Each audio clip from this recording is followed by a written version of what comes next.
Good evening, and welcome back to Sleepy Historian, the quiet corner of YouTube where the past unfolds slowly enough for your mind to wander, your breathing to settle, and perhaps, before long, your eyelids to grow pleasantly heavy. Tonight, as the fire crackles softly and the last traces of daylight fade beyond the rooftops of a medieval village, you are invited to step into a world that seems distant, unfamiliar, and occasionally bewildering. Yet by the time our journey is finished, you may discover that the people who lived there were not nearly as strange as they first appear. In many ways, they were simply doing what every generation has always done, accepting the customs they inherited, without stopping to wonder how unusual those customs might look centuries later. Before we begin, make yourself comfortable. Adjust your blanket if you need to. Let your shoulders slow. Allow the day's thoughts to drift gently into the background. If you find yourself enjoying these slow walks through forgotten history, consider subscribing to Sleepy Historian and returning whenever you need another peaceful journey into the lives of those who came long before us. There will always be another quiet road to follow, another firelit hall to enter, and another forgotten story waiting patiently in the darkness. Now imagine yourself standing at the edge of a medieval village just as evening settles over the countryside. Thin threads of smoke rise from dozens of chimneys, carrying the familiar scent of burning oak into the cool air. Chickens wander lazily between muddy pathways. Somewhere nearby, a dog gives one half-hearted bark before curling back into its favorite place beside a doorway. A church bell rings once in the distance, not because anything remarkable has happened, but simply because everyone expects it to. No one pauses to admire the sound. No one comments on it. It is merely another part of the day. That may be the greatest surprise waiting for you tonight. The customs that seem the strangest to modern eyes were almost never considered strange by the people living through them. They were ordinary, predictable, comfortable, even. A visitor from another century might stare in disbelief, while the villagers themselves wondered why anyone would behave differently. You often imagine history as a place filled with extraordinary kings, dramatic battles, towering castles, and unforgettable moments that changed the course of nations. Those things certainly happened, but they occupied only a tiny fraction of medieval life. Most days unfolded much like today has for countless people around the world. Someone rose before sunrise. Someone prepared breakfast. Someone worried about the weather. Someone repaired a fence. Someone carried water. Someone hoped a sick child would recover before morning. Between those ordinary concerns lived hundreds of tiny customs that quietly shaped every hour. You are about to spend time among those unnoticed habits. Unlike great historical events, customs rarely announce themselves. They arrive so gradually that no one remembers when they began. A child watches adults behave in a certain way and assumes that is simply how the world works. Years later, that child teaches the same behavior to another generation. Eventually, nobody remembers asking why. If you had been born into a medieval household, countless routines that would astonish you today would instead feel perfectly natural. Sharing a bed with several family members would not seem crowded.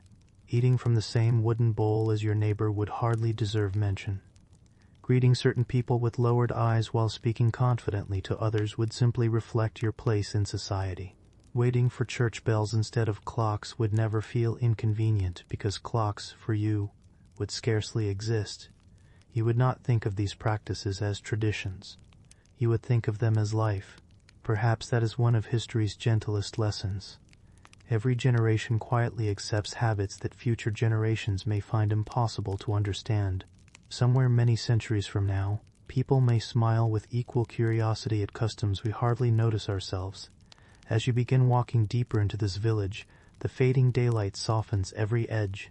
Timber-framed houses lean comfortably toward one another along narrow lanes. Roofs of straw and wooden shingles catch the final orange light before surrendering to evening shadows. The air smells of damp earth, fresh bread, smoke, livestock, herbs hanging to dry beneath windows, and the unmistakable scent of countless fireplaces beginning another long night of burning. You hear voices, but no one seems hurried. A woman sweeps dirt away from her doorway, not because it will remain clean for long, but because that is what she has always done before sunset. A boy gathers scattered firewood into neat bundles while glancing occasionally toward the western sky, judging how much daylight remains. An elderly man pauses beside a well, exchanging familiar greetings that have changed little over decades. None of them believes they are participating in history. They are simply finishing another ordinary day. You continue along the village road at an unhurried pace. Chickens scratch beneath wooden carts. A blacksmith wipes soot from his forehead after one final strike of the hammer. Somewhere inside a cottage, someone begins stirring a pot suspended above glowing embers. The smell drifts through an open doorway, carrying hints of onions, barley, and whatever vegetables happen to survive the season. There are no glowing screens, no engines, no distant traffic, only footsteps on packed earth, quiet conversation, the occasional creak of wagon wheels, and the steady rhythm of daily existence repeated thousands of times before. Yet beneath this peaceful surface lies a world governed by customs so complete that questioning them would hardly occur to anyone. You may notice that nearly every encounter follows an invisible script. People greet one another according to age, occupation, family, and social standing. Meals begin in familiar ways. Work follows expected rhythms. Even silence carries meaning. There is comfort in knowing exactly how one ought to behave, because everyone around you understands the same unwritten rules. Customs remove uncertainty. They spare people from making endless small decisions because the decisions have already been made by generations long gone. Some customs arose from practical necessity, others grew from faith. Some emerged from fear of bad harvests or harsh winters. Others reflected ideas about honor, hospitality, cleanliness, luck, or simple politeness. Over hundreds of years, these reasons blended together until separating one from another became almost impossible. Imagine trying to explain to a medieval villager why sharing a drinking cup feels unhygienic. They might instead wonder why anyone would waste precious wood crafting separate cups for every individual. Imagine describing the expectation of sleeping alone in a private bedroom. They might assume you were speaking about a wealthy noble with unusual luxuries. Even then, they would probably find the arrangement oddly lonely. Normal is a remarkably flexible idea. As darkness slowly settles across the fields, lanterns begin appearing one by one behind tiny windows. Candlelight flickers against rough plaster walls. Somewhere beyond the village, sheep are gathered into safe enclosures for the night, while distant owls quietly replace the songs of afternoon birds. The village itself seems to breathe more slowly. Families return indoors. Doors close softly. Wooden shutters are secured against cool evening air. A final cart rolls home before the roads disappear into darkness. Tomorrow will resemble today in countless small ways, just as today resembled yesterday. That comforting repetition shapes every custom you will encounter. Over the coming hours, you will sit beside shared tables where strangers eat from common dishes without hesitation. You will sleep beneath blankets crowded with relatives because warmth matters more than privacy. You will hear church bells replacing watches, observe remedies that inspire confidence despite their curious ingredients, witness marriages negotiated by families rather than individuals, wander lively marketplaces where reputation outweighs written contracts, and quietly observe festivals that interrupt the steady rhythm of labor before life gently returns to familiar routines. None of these practices seemed extraordinary to those who lived them. Each felt entirely reasonable.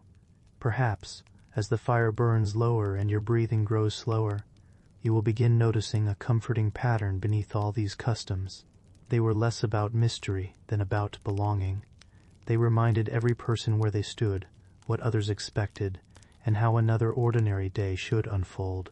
In a world filled with uncertain harvests, unpredictable weather, illness, and long winters, familiar routines offered something deeply reassuring. So tonight, you are not visiting a land of oddities. You are visiting a world where ordinary people found comfort in ordinary habits that now seem wonderfully unfamiliar, only because time has carried us so very far away.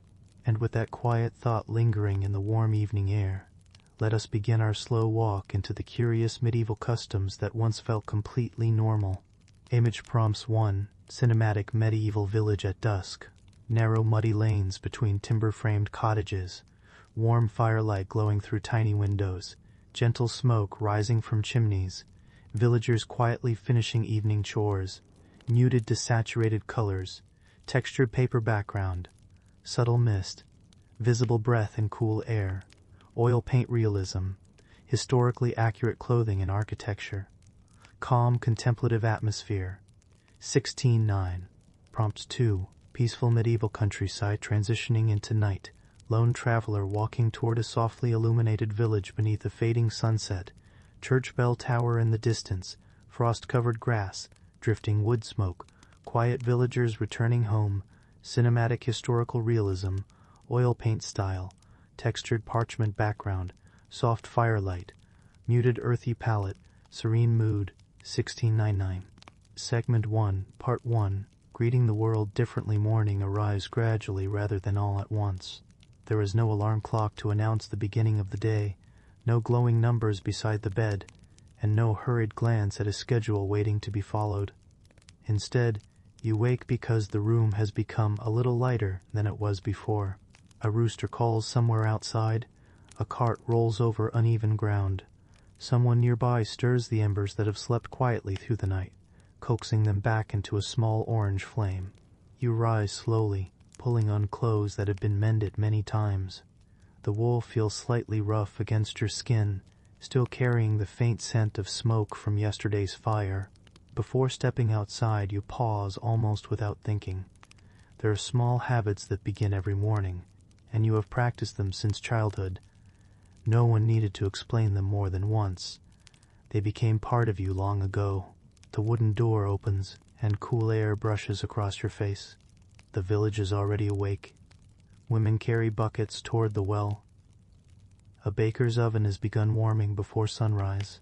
A shepherd guides restless sheep toward the edge of the fields. Nothing feels hurried. Everyone moves with quiet purpose because they already know where the day will lead. The first person you meet is an elderly neighbor. You do not simply wave your hand as many people might today. Instead, your body responds almost automatically. Your head lowers just enough to show respect. Your eyes remain gentle. A few familiar words are spoken, perhaps accompanied by a blessing, asking that God grant peace or good health for the coming day. The exchange lasts only a few seconds, yet it says much more than the words themselves. In the medieval world, greetings were not casual beginnings to conversations. They quietly revealed relationships, responsibilities, age, faith, and social position. Every greeting carried layers of meaning that everyone understood without needing to explain them. You continue walking along the lane. Ahead, a young apprentice notices the village carpenter approaching. Before speaking, the apprentice removes his cap. It is a small gesture, completed almost without thought. The carpenter gives a brief nod in return. Neither seems surprised. This is simply how respect is shown. Centuries later, removing one's hat may survive as a sign of politeness in certain places, but during much of the medieval period it carried greater importance. Covering or uncovering the head could express humility, obedience, gratitude, or recognition of another person's standing. The custom felt perfectly natural. No one woke wondering whether they ought to remove a cap before greeting someone older or more important. The answer had already been provided by generations of parents, neighbors, priests, and village elders. As you walk farther, you begin noticing that not everyone receives the same greeting. Children greet adults differently than they greet one another. Servants greet household masters differently than fellow servants. Traveling merchants exchange respectful but cautious words with strangers. Friends who have known each other since infancy smile more freely than people meeting for the first time. Every meeting follows its own quiet pattern. To an outsider, these differences might appear exhausting to remember. To someone raised here, they are as effortless as breathing. The village itself depends upon countless invisible understandings. Few written signs explain proper behavior. Most people cannot consult instruction books. Instead, customs pass from person to person through observation. You learned them by watching. As a child, you noticed which adults stood when certain visitors arrived. You saw when voices became softer. You learned when laughter was welcomed and when silence showed greater respect. Long before anyone expected you to understand these customs, you had already begun copying them. Human beings have always been remarkable observers. Long before children can explain complicated rules, they notice patterns. They imitate expressions, gestures, posture, and tone of voice. Medieval children were no different. Now the village road becomes busier. Farmers carrying wooden tools greet one another briefly before beginning work. Their conversations remain short because daylight is valuable. A few simple words acknowledge friendship while allowing everyone to continue toward the fields. Nearby, two women pause beside the well. Their conversation begins with questions that modern listeners would immediately recognize. How did your family sleep? Has the little one recovered? Did the rain reach your fields? Simple questions, simple answers, ordinary concerns. History often feels distant until moments like these. Across the centuries, people continue asking remarkably similar questions because daily life changes more slowly than great historical events. You continue toward the center of the village where a larger stone church overlooks the surrounding cottages. Its presence influences nearly every greeting you witness. Many conversations begin with blessings invoking God's protection. Others end with wishes for peaceful labor or safe travel. Even people discussing ordinary chores often weave small expressions of faith into everyday speech without giving them much thought. Religion is not something reserved only for formal ceremonies. It quietly accompanies ordinary conversation. A traveler arriving from another village pauses near the church gate. Before introducing himself to local residents, he removes dust from his boots and adjusts his clothing. First impressions matter. Appearance reflects not only personal pride but also respect toward those offering hospitality. Again, no one announces these expectations aloud. Everyone simply knows. Imagine arriving somewhere entirely unfamiliar while already understanding how every greeting should unfold. That quiet certainty provides comfort. Customs reduce uncertainty. They allow strangers to become predictable. They help communities function smoothly because everyone recognizes the same invisible signals. As morning continues, you notice another curious habit. People rarely interrupt one another unnecessarily. Waiting patiently before speaking demonstrates self-control. Talking over an elder appears discourteous. Silence is not uncomfortable. Instead, it becomes part of conversation itself. Someone finishes speaking. A brief pause follows. Only then does another voice answer. The rhythm feels slower than many modern conversations, yet strangely peaceful. There is room for thought, room for careful words, room for quiet. You begin realizing that medieval greetings extend far beyond spoken language. Hands remain occupied with work while conversations continue. Faces communicate approval or concern long before words appear. Even posture reveals intention. Standing straight before a respected official differs from the relaxed posture shared among lifelong friends. Everything communicates something. Even looking directly into another person's eyes carries different meanings depending upon who stands before you. Too much confidence may appear disrespectful toward a social superior. Too little may suggest dishonesty. Finding the quiet balance becomes another custom absorbed through experience rather than instruction. As the sun climbs higher, the marketplace slowly awakens. Stalls open one after another. Wooden shutters swing outward. Fresh bread appears on rough tables. Bundles of herbs hang neatly beside woven baskets. Customers approach familiar sellers, exchanging greetings before discussing prices. Buying and selling begins with recognition of the person rather than immediate discussion of goods. Trust grows through repeated encounters. A merchant remembered for honest dealings receives warmer greetings each passing season. Reputation travels quickly in communities where nearly everyone knows one another. Far across the square, a local lord rides through on horseback. Conversations pause. Several villagers bow their heads. Others step politely aside. No one appears resentful. No one seems surprised. This response has been practiced countless times before. Modern visitors sometimes imagine medieval people constantly reflecting upon social hierarchy. Yet for many, hierarchy simply existed like changing seasons or flowing rivers. It shaped daily interactions without requiring continual discussion. You greet those above your station one way, those beside you another, those younger than yourself with gentle encouragement. It is simply life. Hours pass almost unnoticed. The village settles into the familiar rhythm of work. Greetings become less frequent as everyone focuses upon daily responsibilities. Yet each new encounter continues reinforcing the invisible threads connecting one household to another. An elderly widow receives respectful attention because age deserves honor. A blacksmith receives appreciation because skilled hands benefit everyone. The village priest receives blessings in return for blessings offered. Children imitate every exchange while pretending not to watch. Quiet lessons continue passing between generations. No classroom records them. No formal examination measures success. Yet nearly every adult understands the same unwritten language. Perhaps the most curious custom of all is that no one believes these habits unusual. No villager wakes wondering why greetings follow certain patterns. No farmer questions removing his cap. No child asks why elders receive deeper respect. The customs have become invisible precisely because everyone shares them. Like the steady ringing of the church bell, or the smell of smoke drifting from every chimney, they simply belong to the landscape of ordinary life. And as the morning stretches gently toward noon, you find yourself greeting each familiar face almost without thinking, slowly understanding that the smallest gestures often reveal the deepest truths about a world long vanished, yet quietly recognizable all the same. Morning arrives gradually rather than all at once. There is no alarm clock to announce the beginning of the day, no glowing numbers beside the bed, and no hurried glance at a schedule waiting to be followed. Instead, you wake because the room has become a little lighter than it was before. A rooster calls somewhere outside. A cart rolls over uneven ground. Someone nearby stirs the embers that have slept quietly through the night, coaxing them back into a small orange flame.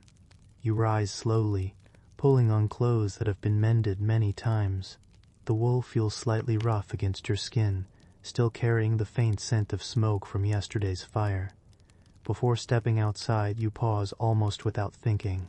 There are small habits that begin every morning, and you have practiced them since childhood. No one needed to explain them more than once. They became part of you long ago. The wooden door opens, and cool air brushes across your face. The village is already awake.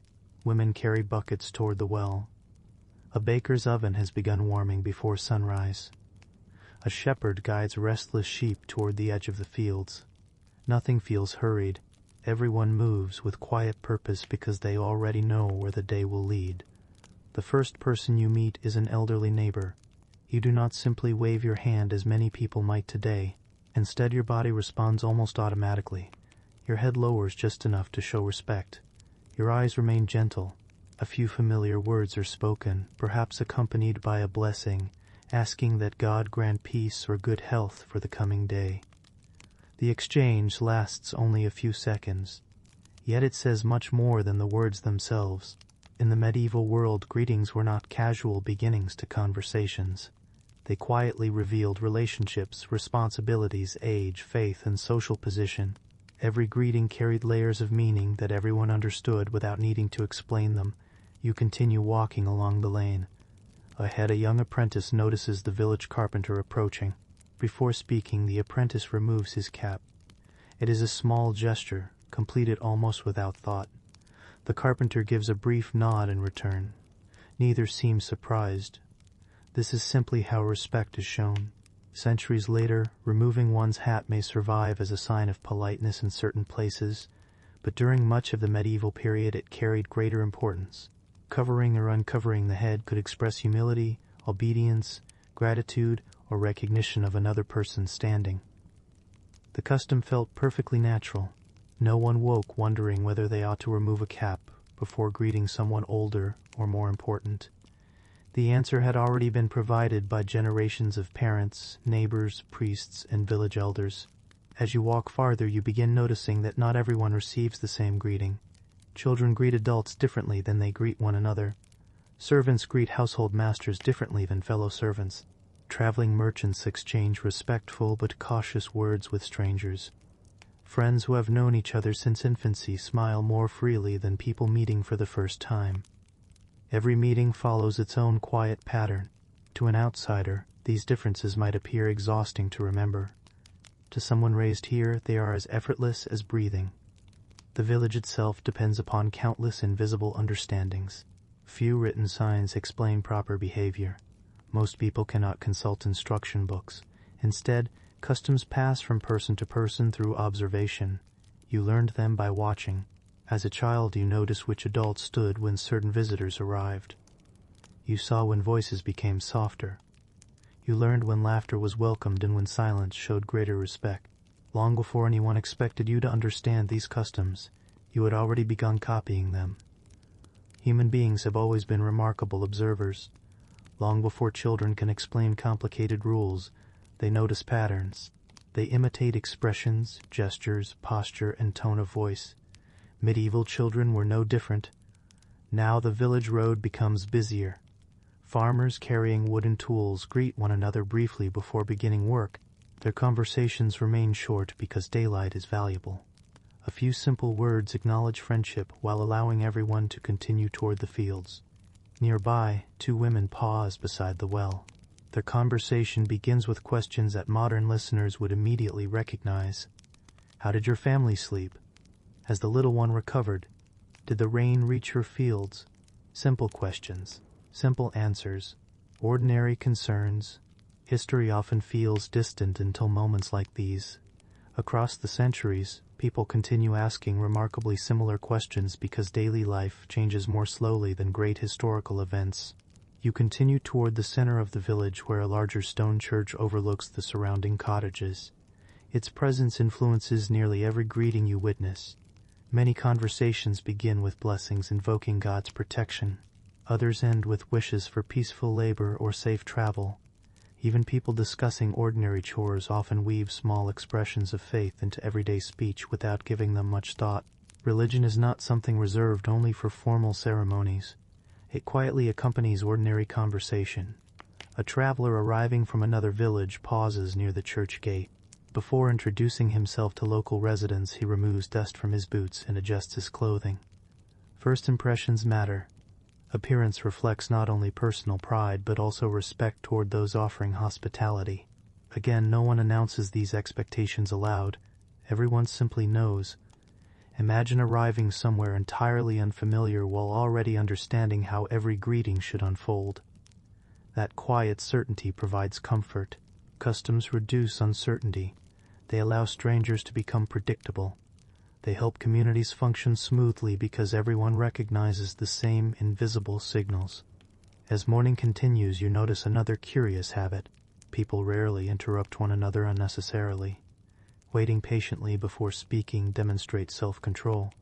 Talking over an elder appears discourteous. Silence is not uncomfortable. Instead, it becomes part of conversation itself. Someone finishes speaking. A brief pause follows. Only then does another voice answer. The rhythm feels slower than many modern conversations, yet strangely peaceful. There is room for thought, room for careful words, room for quiet. You begin realizing that medieval greetings extend far beyond spoken language. Hands remain occupied with work while conversations continue.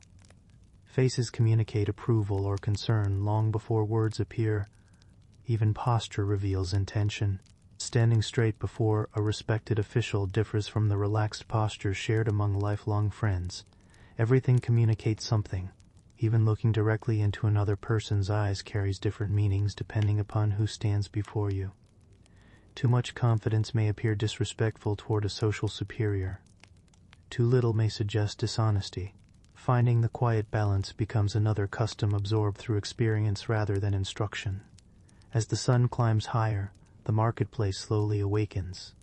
Stalls open one after another. Wooden shutters swing outward.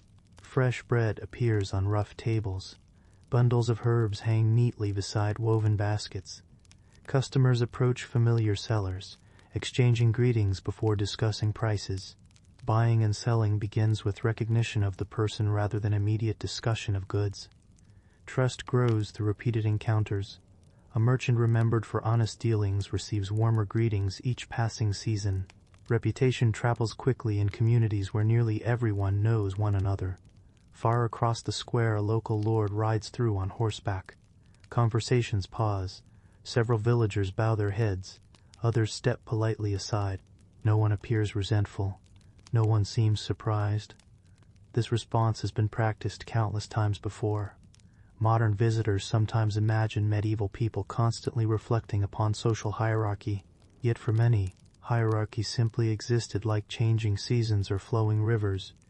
It shaped daily interactions without requiring continual discussion. You greet those above your station one way, those beside you another, those younger than yourself with gentle encouragement. It is simply life. Hours pass almost unnoticed. The village settles into the familiar rhythm of work. Greetings become less frequent as everyone focuses upon daily responsibilities. Yet each new encounter continues reinforcing the invisible threads connecting one household to another. An elderly widow receives respectful attention because age deserves honor. A blacksmith receives appreciation because skilled hands benefit everyone. The village priest receives blessings in return for blessings offered. Children imitate every exchange while pretending not to watch. Quiet lessons continue passing between generations. No classroom records them. No formal examination measures success. Yet nearly every adult understands the same unwritten language. Perhaps the most curious custom of all is that no one believes these habits unusual. No villager wakes wondering why greetings follow certain patterns. No farmer questions removing his cap. No child asks why elders receive deeper respect. The customs have become invisible precisely because everyone shares them. Like the steady ringing of the church bell, or the smell of smoke drifting from every chimney, they simply belong to the landscape of ordinary life. And as the morning stretches gently toward noon, you find yourself greeting each familiar face almost without thinking, slowly understanding that the smallest gestures often reveal the deepest truths about a world long vanished, yet quietly recognizable all the same. By the time the sun has climbed higher into the sky, the rhythm of work begins to slow, if only for a little while. Hands that have been carrying water, cutting timber, mending fences, or turning heavy soil pause for a brief rest. The village does not fall silent, but its sounds change. Hammers ring less often. Voices become easier to hear. Somewhere a child laughs before being gently reminded to settle down. The smell of bread, herbs, onions, and simmering broth begins drifting through the narrow lanes. You follow that comforting scent toward a modest cottage where the midday meal is being prepared. No one announces that it is time to eat. Everyone simply knows. The routines of work and the movement of the sun have quietly marked the passing hours. For people who measure time by light rather than clocks, hunger often arrives at just the right moment. Inside the cottage, the room is smaller than many modern kitchens. A single fire provides warmth, light, and nearly every means of cooking. Iron pots hang above glowing embers. Bundles of dried herbs sway gently from the ceiling beams. Smoke escapes through the roof as best it can, though a faint haze always lingers indoors, carrying the familiar scent of countless meals prepared over many years. The family gathers, not around individual plates, not around neatly arranged place settings. Instead, everyone moves toward a shared meal that belongs, in a sense, to the entire household. One of the most surprising customs to modern visitors would be the absence of personal dishes. Instead of every person receiving a separate plate, many medieval families ate from common bowls or shared trenchers. A trencher was often a thick slice of stale bread used as a serving surface. Meat, vegetables, or stew might be placed upon it, and once the meal ended, the bread itself could be eaten, if still suitable, given to servants, shared with animals, or offered to those in need. Nothing is wasted. Every object has several purposes.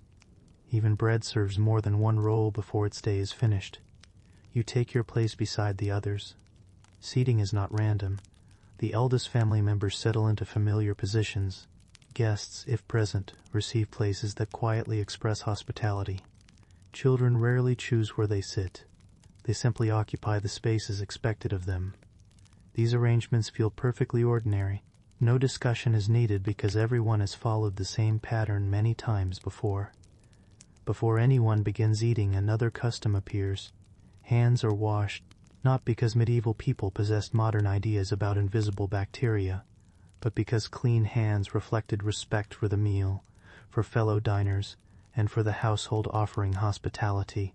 A servant might carry a basin while another poured water over waiting hands. In smaller homes, a simple bowl performed the same task. The ritual is brief. Water flows over fingers. Hands are dried upon a cloth. Then everyone prepares to eat. To modern eyes, this combination may seem curious. Hands are carefully washed, yet moments later several people will eat from the same serving dish. But customs are shaped by different understandings. Clean hands make sense. Sharing food makes sense. Neither practice appears contradictory. Both belong comfortably within the same world. The meal begins quietly. There is no rush. Wooden spoons move steadily through thick stew. Pieces of bread pass from one hand to another. Someone offers another portion without being asked. The rhythm feels cooperative rather than individual. Food is something experienced together. You notice that people pay attention to one another. Taking the largest portion without invitation would appear selfish. Ignoring a guest would seem discourteous. Eating before the eldest person begins might attract gentle disapproval. These expectations are rarely spoken aloud. They simply guide behavior. Children learn them by watching. A little boy reaches eagerly toward a piece of roasted turnip before his grandmother has taken any. His mother quietly places a hand upon his wrist. She does not scold him loudly. A small glance is enough. The boy pauses, waits another moment, and only then reaches again. The lesson is gentle. Patience becomes habit. Across the room, conversation unfolds at an unhurried pace. People discuss weather, crops, repairs needed before autumn, a neighbor recovering from illness, and the merchant expected to arrive next market day. No one dominates the conversation. Long pauses appear naturally between speakers. Sometimes only the crackling fire can be heard. Silence does not need to be filled. In many medieval households, conversation during meals served an important purpose. Families exchanged information gathered throughout the day. News traveled slowly, often passing from traveler to villager, from merchant to farmer, from priest to congregation. A shared meal became a shared exchange of knowledge. One person mentions that heavy rain damaged a bridge several miles away. Another recalls hearing that a nearby village celebrated a successful harvest. Someone else wonders whether this winter may arrive earlier than expected. No newspapers lie upon the table. The people themselves become the news. You begin noticing another curious custom. Drinking vessels are fewer than expected. A cup may be passed from one person to another after each has taken a careful drink. Ale is common, not because everyone wishes to celebrate, but because brewing often produced beverages considered safer to drink than uncertain water supplies. Even children might consume weaker forms prepared especially for daily use. Sharing the cup feels entirely natural. No one hesitates. No one wipes its rim. No one apologizes. The vessel belongs to the meal rather than to an individual. Again, what appears unusual today simply reflects practical reality. Crafting cups requires wood, clay, metal, or skilled labor. Owning fewer objects makes sense. Resources are precious. As the meal continues, you notice that very little food remains untouched. Bones may later flavor another pot of broth. Vegetable scraps feed animals. Stale crusts find new purpose. Even cooking ashes may eventually help produce soap or enrich the soil. The household wastes remarkably little because replacing anything requires time, effort, and materials that cannot easily be spared. Scarcity quietly shapes custom. People become careful without thinking of themselves as careful. It is simply the sensible way to live. The meal eventually draws to a close, though no one hurries away immediately. Some remain seated. Others stretch tired backs after hours of labor. Children gather crumbs. Wooden bowls are wiped clean with pieces of bread rather than leaving valuable food behind. The fire continues burning steadily, promising another meal before the day is done. Later you find yourself invited into a larger manor house belonging to a prosperous local family. Here the customs remain familiar, though they appear in grander form. The table is longer. The candles burn brighter. More dishes are served.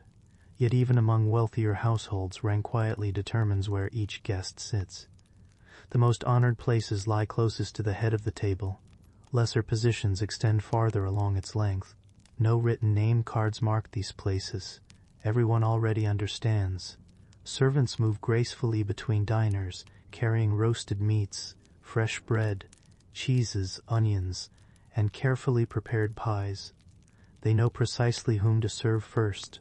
The order matters, not because anyone wishes to boast, because custom expects it. A traveler unfamiliar with these unwritten rules might accidentally offend a host, simply by choosing the wrong seat or reaching for food before another guest. The mistake would rarely bring anger. More often it would bring quiet surprise. After all, everyone should know. Hospitality itself follows equally firm traditions.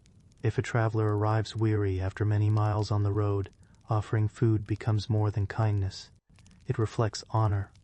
A household known for generosity gains respect throughout the surrounding countryside. Turning away a hungry guest without reason risks damaging one's reputation. Stories travel quickly, so does kindness.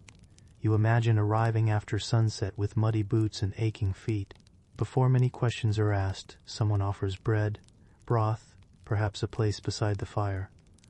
The meal says something important. For this evening, you belong beneath this roof.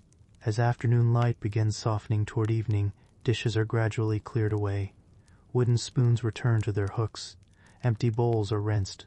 Leftovers are carefully saved. Life returns to work. Fields still need tending. Animals still require care.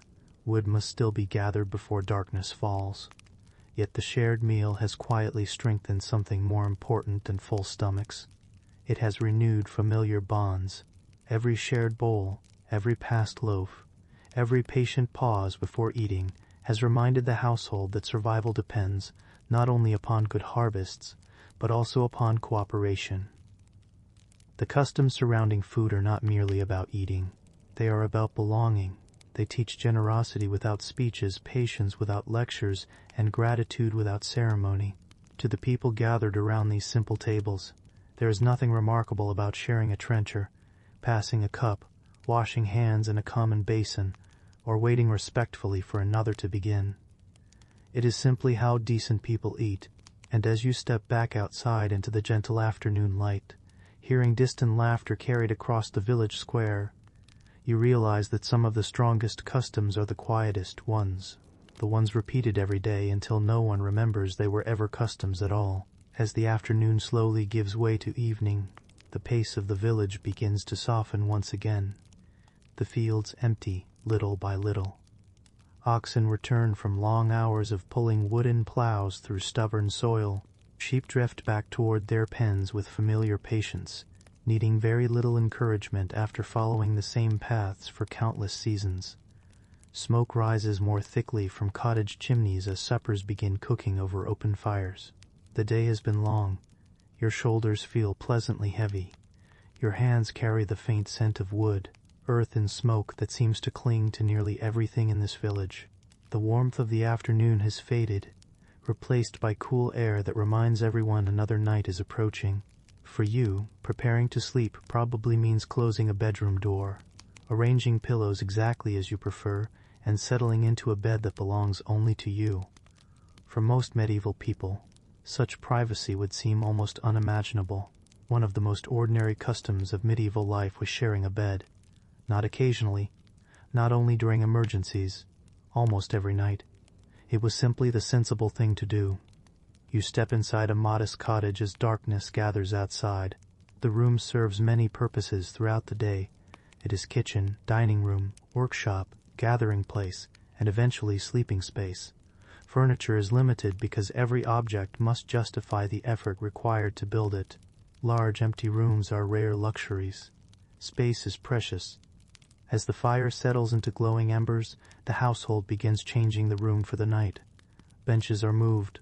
Blankets are unfolded. Straw-filled mattresses are pulled into place. Children carry armfuls of woolen coverings that have aired outside during the afternoon. An elderly grandmother carefully checks that no dampness has settled into the bedding. Moisture means discomfort, and discomfort can become illness during colder months. Nothing about this routine feels unusual. Everyone knows exactly what comes next. The youngest children climb into bed first, rubbing sleepy eyes after a day spent following older siblings through the village. Parents settle beside them. Sometimes grandparents sleep nearby. In larger households, servants may occupy the same room. On particularly cold nights, everyone moves closer together. Warmth matters more than personal space. Body heat is a valuable resource. Every person beneath the blankets helps someone else remain warm until morning. Modern listeners often imagine this arrangement as uncomfortable. Perhaps at first it would be, but imagine growing up knowing nothing different. Imagine falling asleep every evening surrounded by familiar breathing, whispered conversations, and the comforting sound of family members settling beneath thick wool blankets. What seems crowded to one generation feels comforting to another. You notice that the beds themselves are simpler than modern ones. Many are wooden frames supporting sacks filled with straw, dried grasses, or rushes.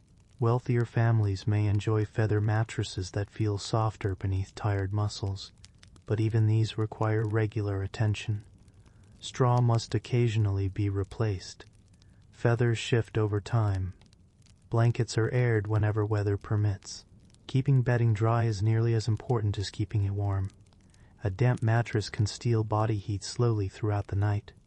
Experience has taught generations to respect such small dangers. The fire remains glowing, not blazing, just enough warmth to carry the household to the first hours of darkness. Fuel cannot be wasted. Someone rises one last time to adjust a log, making sure it burns steadily rather than too quickly. Morning should greet the family with enough living embers to rekindle the day's fire without beginning from nothing. Even sleeping connects to tomorrow's work. As everyone settles beneath blankets, conversation grows quieter. The youngest children ask small questions. Did the merchant really see a castle larger than the church? Will tomorrow bring rain? Can they help gather apples after breakfast? Their parents answer patiently. Stories drift gently through the room. An elderly grandfather remembers a harsh winter many years ago, when snow remained upon the fields long after spring should have arrived. Another recalls a wedding feast that lasted 3 full days. Someone laughs softly at the memory of a stubborn goat that wandered into the church during a sermon. These stories require no audience beyond family. They exist simply because evening has always been the time for remembering. Gradually, words become fewer. One by one, voices fade. The fire crackles softly. Wind brushes against wooden shutters. Somewhere outside, an owl begins its nightly hunting. The village itself seems to exhale, yet not everyone sleeps at home. You leave the cottage for a moment and imagine yourself traveling many miles from your own village. Roads are rough. Darkness arrives before you reach your destination. Fortunately, an inn stands beside the road, offering shelter from the cold. Modern travelers might expect a private room, perhaps a comfortable bed waiting behind a locked door. The medieval inn offers something quite different. Inside, travelers remove muddy boots, warm themselves beside a common fire, eat a simple meal, and eventually prepare to sleep. Often everyone sleeps together. The large room becomes filled with merchants, pilgrims, craftsmen, messengers, laborers, and strangers whose paths happen to cross for a single evening. Mattresses line the floor. Some share beds. Others sleep beneath tables or beside the hearth where warmth lingers longest. No one appears especially concerned. This arrangement has been ordinary for generations. You lie down beside someone whose name you may never learn. Perhaps he is transporting wool to another town. Perhaps she travels with relatives toward a distant monastery. Perhaps an elderly pilgrim has spent weeks walking dusty roads toward a sacred shrine. Tomorrow morning everyone will continue in different directions. Tonight, however, everyone shares the same roof. Privacy belongs to another age. You might expect endless conversation among strangers. Instead, the room gradually becomes peaceful. Travel is exhausting. Feet ache after miles of walking. Shoulders stiffen beneath heavy packs. Most travelers welcome sleep more than conversation. The fire slowly settles. Breathing becomes the loudest sound. In many medieval inns, sleeping close to strangers also provided a measure of safety. More people beneath one roof meant more eyes, more ears, and less chance of facing danger alone during the long night. Community offered reassurance even among those who had met only hours before, back in the village. Similar ideas shaped ordinary households. If unexpected visitors arrived after sunset, refusing shelter might seem unkind, especially during harsh weather. A place near the fire, a bowl of stew, and a corner for sleeping reflected hospitality more than inconvenience. Making room became another quiet custom. Someone shifted closer. Another blanket appeared. Space somehow expanded. Few complained. Life often required flexibility. As the night deepens, you become aware of another difference from modern life. Darkness is truly dark. Without electric lights, the village disappears beyond the reach of fading embers and occasional moonlight. Windows reveal only blackness. The stars seem brighter than many people today ever experience, scattered across the sky with astonishing clarity. Inside the cottage, shadows move gently across rough wooden walls. Someone turns over beneath the blankets. Another coughs softly. A baby briefly wakes before quickly falling asleep again against a parent's shoulder. These sounds become familiar companions. Silence in the medieval world is rarely complete. It is filled with small reminders that you are never entirely alone. Even the animals contribute. A horse shifts inside the stable. Chickens rustle upon their roosts. A dog sighs before returning to sleep. The entire household, human and animal alike, seems bound together by the slow rhythm of night. Hours pass unnoticed. The fire grows smaller. Cool air gradually enters beneath the door. Those sleeping nearest the wall pull blankets a little tighter.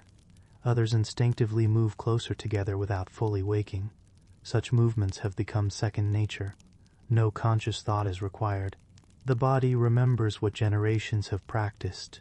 Toward the darkest part of the night, you awaken briefly. The room remains quiet.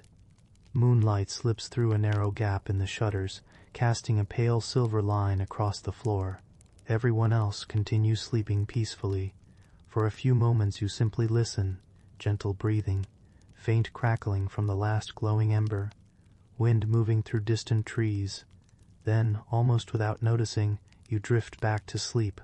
Morning will come gradually, just as it always does. The shared room will transform once again into kitchen, workshop, and gathering place. Blankets will be folded, mattresses lifted aside. Another ordinary day will begin. No one will pause to marvel that an entire family shared one room or one bed. No one will speak of privacy as something missing, because nothing feels absent. Everything feels normal. That may be the quietest lesson of all.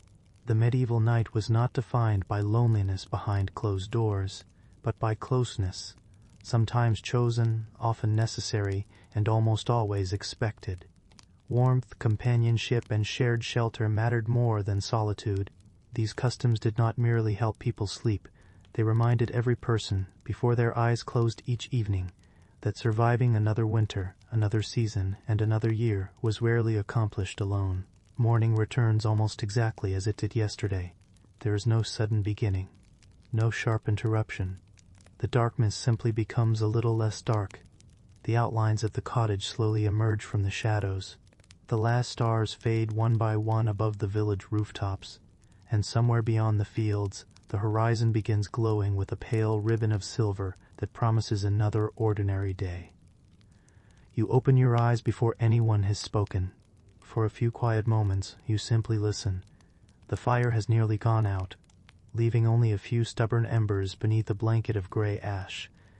Someone nearby shifts beneath a wool blanket before sitting up with a long, sleepy breath. Outside, a rooster announces the coming daylight with complete confidence, although the sun has not yet climbed above the distant trees. Then, just as yesterday, the bell rings. A deep, steady sound drifts across the village, floating above rooftops, gardens, workshops, and grazing animals. It is neither hurried nor dramatic. It does not command attention through volume alone. Instead, it carries the quiet certainty of something everyone expects. No one looks surprised. No one asks what time it is. The bell has already answered. For most medieval villagers, time was not divided into precise minutes and seconds. The familiar rhythm of church bells shaped the day far more effectively than personal clocks ever could. While mechanical clocks did exist in some larger towns toward the later medieval centuries, they remained rare, expensive, and beyond the daily experience of ordinary villagers. Instead, the bell became everyone's clock.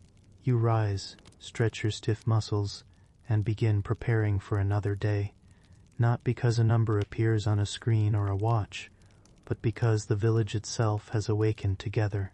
There is something surprisingly peaceful about this shared rhythm. Modern life often scatters people across countless different schedules. Some begin work before sunrise, others remain awake long after midnight. Meals happen whenever convenient. Here, life moves more like the tide. The entire community gently advances together. As you step outside, the bell's final echoes fade into the cool morning air. Around you, doors open almost simultaneously. A baker sweeps yesterday's flour from his doorway. Children carry buckets toward the village well. A farmer adjusts the leather strap securing his tools before beginning the walk toward his fields. The sound has quietly coordinated dozens of separate households without anyone exchanging a single instruction. The church itself stands at the highest point in the village. Its stone walls have watched generations come and go. Moss grows between weathered stones. Small windows catch the first rays of sunlight. Smoke from nearby cottages curls gently around the old building before disappearing into the brightening sky. You make your way toward it, not because every morning requires a formal service, but because the church occupies the center of village life in more ways than one. It is a place of worship, a place of gathering, a place where news is shared, a place where marriages begin and farewells are spoken. Its bell reaches farther than its walls ever could. As the morning unfolds, you begin noticing how naturally religious customs blend into ordinary routines. A woman quietly makes the sign of the cross before lifting a heavy basket. A shepherd whispers a brief prayer before leading sheep beyond the village boundary. An elderly carpenter pauses for just a heartbeat before beginning another day's work, offering thanks so quietly that only he hears the words. These actions are not dramatic displays. They are habits, gentle pauses woven into everyday life. Much like greeting a neighbor respectfully or washing hands before a meal, these customs have become almost invisible through repetition. You continue walking along the lane until you reach the fields beyond the cottages. Work begins. Wooden plows cut carefully through damp soil. Oxen pull with slow determination. Hands become dirty almost immediately. Yet even here, away from the church itself, its presence remains. The distant bell marks another portion of the morning. No one counts the hours precisely. Instead, people recognize familiar moments. The first bell, the next prayer, midday, evening, night. Life flows between these landmarks like water following a familiar stream. You imagine trying to explain digital calendars, alarms, and appointment reminders to one of these villagers. They might politely listen, then wonder why anyone would need so many separate devices to remember what the entire community already experiences together. Here everyone hears the same bell. Everyone understands its meaning. There is comfort in that shared understanding. As the sun climbs higher, the village priest walks quietly along one of the narrow paths. He exchanges greetings with nearly everyone he meets. Some ask for blessings. Others simply nod respectfully. A young mother requests prayers for a child recovering from fever. An elderly man mentions aching joints before returning to his work. The conversations remain calm. Faith is not separated from ordinary concerns. It accompanies them. For medieval people, prayer rarely belonged only to churches. It belonged to kitchens, fields, roads, workshops, sleeping rooms. Even simple tasks often began or ended with a few familiar words spoken almost automatically, not because someone insisted, because generations had found comfort in repeating them. By late morning, the village marketplace has become lively once again. Merchants arrange cloth upon wooden tables. Fresh vegetables appear beside baskets of eggs. The smell of newly baked bread drifts through the square. Children weave carefully between adults carrying heavy bundles. Although buying and selling occupies everyone's attention, the rhythm of the day remains quietly guided by the church. When another bell sounds, conversations pause only briefly. Some bow their heads. Others whisper a prayer before continuing exactly where they left off. The interruption lasts only moments. Then life resumes. The custom feels as natural as breathing. You begin realizing that bells do more than announce time. They create shared moments. For just a few seconds, dozens of people think about the same thing at once. The baker, the shepherd, the widow, the blacksmith, the traveler passing through. Each hears the same sound echoing across the rooftops. Each pauses in a slightly different way. Then everyone continues. In a world without instant communication, such shared rhythms quietly bind the community together. As midday approaches, another important custom becomes visible. The meal itself changes according to the church calendar. Not every day allows the same foods. Certain feast days encourage celebration with richer meals. Periods of fasting require restraint. Fish replaces meat on many occasions. Simple bread and vegetables become more common during seasons devoted to reflection. Modern visitors sometimes imagine fasting as unusual hardship. Most medieval villagers simply accepted it as another ordinary part of the year. Children grew up expecting these changing rhythms. The calendar itself breathed. Some weeks felt generous. Others encouraged simplicity. No one considered this especially strange. Just as farmers accepted changing seasons, families accepted changing meals. The afternoon unfolds quietly. Clouds drift across the sky. A cool breeze moves through ripening grain. The village settles once again into steady work. Another bell eventually echoes over the fields. Without discussion, people begin judging how much work remains before evening. No stopwatch measures productivity. The bell gently reminds everyone that daylight, like every day before it, is slowly slipping away. There is no panic, only awareness. Toward sunset, shadows lengthen across the road leading back toward the village. Workers return carrying tools polished by long use. Children race ahead before slowing respectfully as they pass the church. The evening bell rings one final time. Its sound feels softer now. Not because it is quieter, but because the day itself has become quieter. Doors begin closing. Cooking fires brighten. Voices gather indoors. The village prepares for another night remarkably similar to the last. Before entering your cottage, you pause for just a moment. The last echo fades across the fields. Birdsong gives way to crickets. Smoke rises peacefully into the cooling air. Tomorrow, the bell will ring again. Next week, next season, next year, again and again. Perhaps that repetition explains why no one questions it. The bell does not merely tell time. It becomes time. It marks work without rushing it, prayer without demanding it, rest without announcing an ending.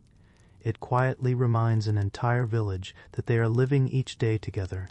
In a world filled with uncertainty, failed harvests, harsh winters, sickness, and changing weather, the familiar sound of the church bell offers something deeply reassuring.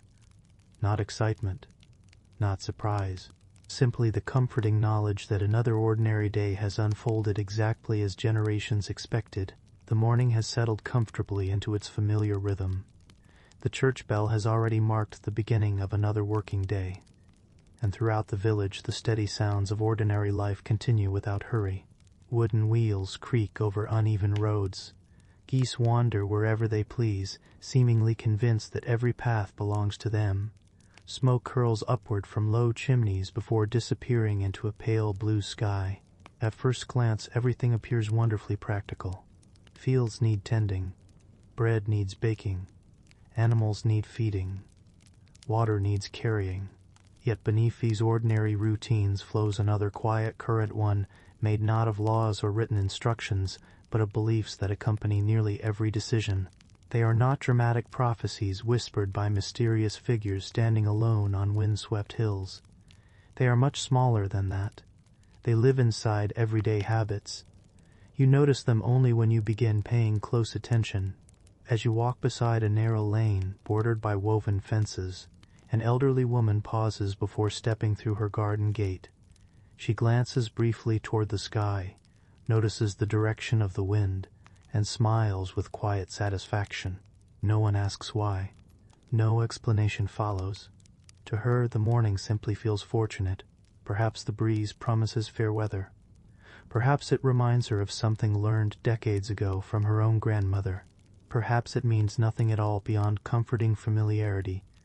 The important detail is not whether her belief is scientifically accurate. The important detail is that it helps her understand the world. That was true for countless medieval customs. Long before weather forecasts, satellite images, or detailed scientific observation, people searched patiently for patterns. They watched clouds, birds, insects, trees, rivers, and changing seasons with extraordinary care, because survival depended upon noticing even the smallest changes. Sometimes those observations proved remarkably useful. Other times, practical knowledge blended quietly with superstition, until separating one from the other became almost impossible. You continue toward the edge of the village where several farmers have paused beside a field. One kneels to gather a handful of soil.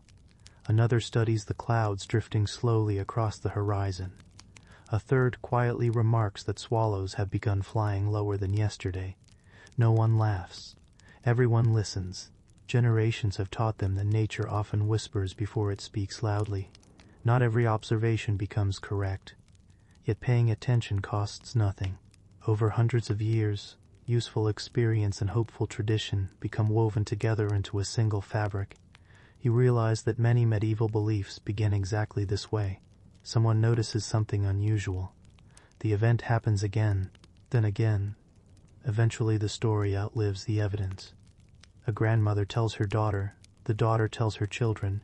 Years pass, no one remembers where the custom began, only that it has always existed. As the sun rises higher, you pass a small cottage decorated with dried herbs hanging beside its doorway. Some herbs certainly serve practical purposes. They flavor food, ease stomach discomfort, soothe coughs. Others remain because people believe they offer quiet protection against misfortune. Bundles of rosemary, mugwort, or other familiar plants may be placed above entrances, tucked beneath roofs, or hung near sleeping areas. Whether they truly possess protective powers matters less than the comfort they provide. Every generation surrounds itself with objects that feel reassuring. The medieval world is no different. Inside another cottage, a mother gently adjusts a tiny charm hanging beside her baby's cradle. It is simple, perhaps carved from wood, perhaps woven from thread, perhaps bearing a small religious symbol. She does not see herself performing magic. She sees herself caring for her child. In uncertain times, people often welcome every possible source of hope. That hope becomes another ordinary custom. Outside, children invent games among the cottages. Even they carry small beliefs into their play. One refuses to step across a certain puddle after hearing it brings bad luck. Another insists that finding a particular feather means good fortune before sunset. Adults smile gently. Many remember believing exactly the same things. Perhaps some still do. The beliefs change very little. Only the children grow older. You leave the village center and follow a woodland path where sunlight filters gently through tall oak branches. The forest feels peaceful. Yet medieval forests inspire mixed emotions. They provide timber, mushrooms, berries, medicinal plants, and hunting grounds. They also invite stories. Travelers speak quietly of unusual lights glimpsed between trees. Hunters recall hearing voices that later prove to be only the wind. Children are warned not to wander too deeply, not because mysterious creatures certainly wait there, but because becoming lost remains frightening enough without adding unnecessary risks. Practical caution often dresses itself in memorable stories. The stories survive because they are easier to remember than instructions alone. As you continue walking, a black cat slips silently across the narrow path before disappearing beneath thick bushes. A modern observer may think little of it. A medieval traveler might pause. Not every village interprets such encounters the same way. Some consider them unfortunate, others ignore them completely. Customs rarely remain identical across every region. Like accents in recipes, beliefs shift gradually from one valley to the next. Still, people rarely question them. They simply inherit whatever their own community has always accepted. The afternoon breeze grows slightly cooler. Cloud shadows drift across open fields. Nearby, an old shepherd studies the behavior of his sheep. He notices their unusual restlessness long before rain begins. Experience has taught him that animals often respond to changing weather before humans notice it. To him, this is ordinary knowledge. To someone unfamiliar with rural life, it might appear almost mystical. Again, careful observation and quiet superstition stand remarkably close together. You begin realizing that medieval people rarely divided the world into neat categories. Religion belonged beside farming. Medicine belonged beside prayer. Observation belonged beside tradition. Each supported the others. Life itself felt too uncertain to reject any source of guidance completely. Back in the village, preparations begin for the coming evening. A young woman avoids beginning an important sewing project because an older relative has quietly suggested waiting until tomorrow. Why? Perhaps the day is considered unlucky for starting something new. Perhaps generations simply found the advice comforting. No written rule requires obedience. Yet she follows the suggestion anyway. Doing otherwise seems unnecessary. When customs ask very little, people often keep them. At the well, several neighbors exchange stories while filling wooden buckets. One remembers a harvest many years ago when crows gathered unusually early. Another recalls an exceptionally harsh winter following a strangely warm autumn. The stories grow richer each time they are retold. Details soften. Patterns become clearer. Memory quietly shapes tradition. No one interrupts to demand proof. That is not the purpose of these conversations. They offer shared understanding rather than scientific certainty. As evening approaches, smoke once again rises above the cottages. Doors remain open while families prepare supper. Children gather kindling. Dogs settle near familiar hearths. The village seems wrapped in the comforting repetition of another ordinary day. Before entering one cottage, an elderly man pauses briefly to touch the wooden frame of the doorway. The gesture lasts no more than a second. Perhaps it reminds him of gratitude, perhaps protection, perhaps habit alone. If someone asked him why he still does it after so many years, he might struggle to explain. Some customs become so deeply rooted that words no longer reach them. The body remembers even when the mind forgets. You think about your own life for a quiet moment. How many habits do you repeat without knowing exactly where they began? Perhaps you knock gently on wood after making a hopeful remark. Perhaps you wish someone good luck before an important journey. Perhaps you save a treasured object because it simply feels comforting to keep nearby. Future generations may one day wonder about those customs, just as we wonder about these. The medieval villagers would probably smile at the comparison. To them, their beliefs never seemed especially curious. They offered reassurance in an uncertain world, a world where storms arrived without warning. Harvests sometimes failed. Illness appeared unexpectedly. Long winters tested every household. Small rituals gave shape to uncertainty, not because they guaranteed safety, because they reminded people they were doing everything they could. The last light of day fades slowly across the rooftops. A gentle breeze stirs hanging herbs outside cottage doors. Owls begin replacing songbirds. The church bell echoes softly once more across the village. Families gather indoors, carrying with them not only tools and baskets, but also countless quiet beliefs accumulated over generations. None of them feels extraordinary. Each belongs as naturally as the smoke rising from the hearth, or the worn path leading to the village well. And as darkness settles gently over the countryside, you begin to understand that many medieval customs survived not because people feared the unknown, but because familiar rituals made the unknown feel just a little less lonely. Another morning arrives with the same gentle certainty as the ones before it.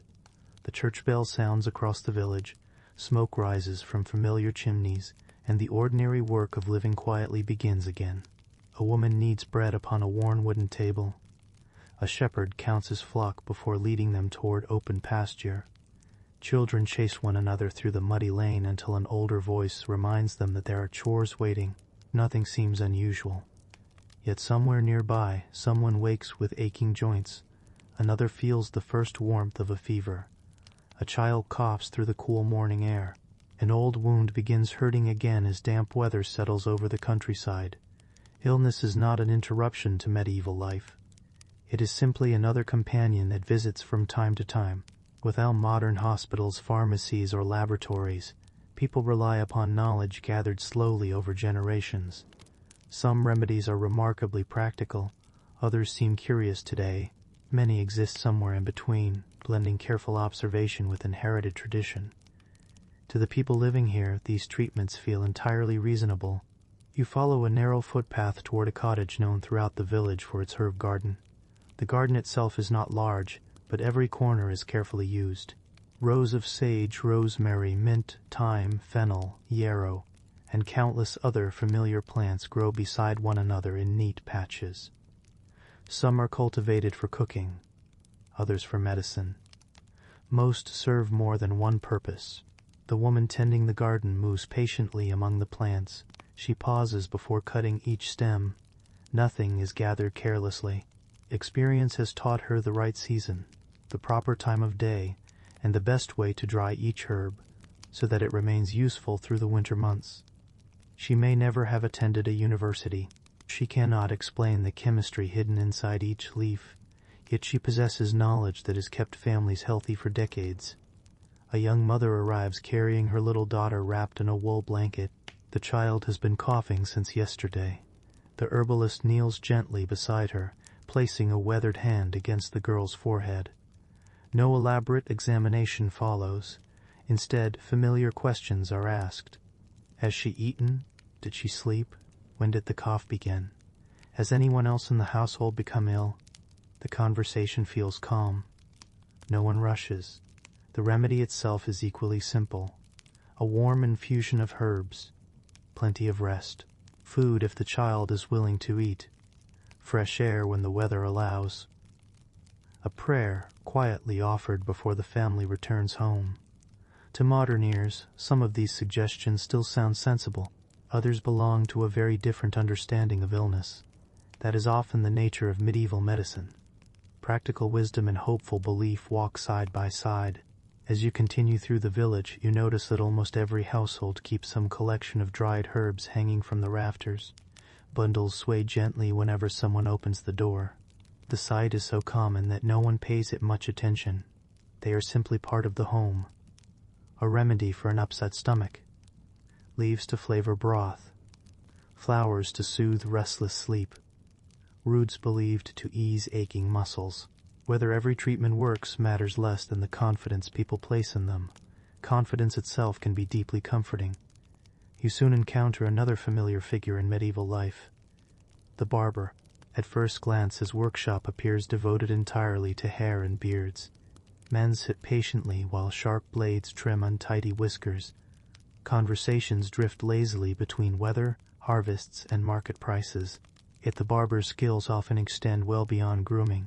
He also treats wounds, removes splinters, sets simple fractures, pulls troublesome teeth, lances painful boils. The same steady hands trusted with a razor may also perform minor medical procedures. To modern visitors, this combination seems unusual. To medieval villagers, it makes perfect sense. Sharp tools require skilled hands. The barber already possesses both. One customer arrives complaining of a swollen jaw. The barber examines him carefully before deciding that the troublesome tooth must come out. There are no bright examination lamps, no injections, no humming electric instruments, only experience, simple metal tools, strong hands, and remarkable patience from the person sitting in the chair. The procedure is brief, uncomfortable certainly, but entirely ordinary. When it is finished, the patient thanks the barber before slowly making his way home. Others waiting nearby barely glance up. They have seen such treatments many times before. Perhaps the most famous medieval remedy today is bloodletting. The very idea causes many modern listeners to pause in surprise. Why would anyone intentionally remove blood from a sick person? To medieval physicians, the answer seemed logical. Many believed health depended upon maintaining the proper balance of bodily humors. If illness suggested that balance had been disturbed, carefully removing a measured amount of blood appeared to restore harmony. Today, we understand the body differently. But within the knowledge available at the time, the treatment seemed thoughtful rather than reckless. It belonged to a complete medical system that explained the world in ways people found convincing. Not every illness received such treatment. Nor did every healer agree upon exactly when it should be used. Like modern medicine, medieval practice contained disagreements, changing opinions, and regional differences. Knowledge continued evolving, even if slowly. You walk farther toward the edge of the village where an elderly man sits quietly outside his cottage. His knees have become stiff with age. Standing now requires a little more effort than it once did. His daughter brings him a warm cloth infused with fragrant herbs and gently places it across the aching joints. The warmth itself provides comfort. The herbs release familiar scents. Nearby, his grandson quietly rubs the old man's hands to keep them warm. The remedy is not only medicinal. It is an act of care. Sometimes the greatest comfort comes from knowing someone has remained beside you. Throughout the village, illness is rarely faced alone. Neighbors bring broth. Children fetch water. Friends offer firewood so a sick household need not venture outdoors.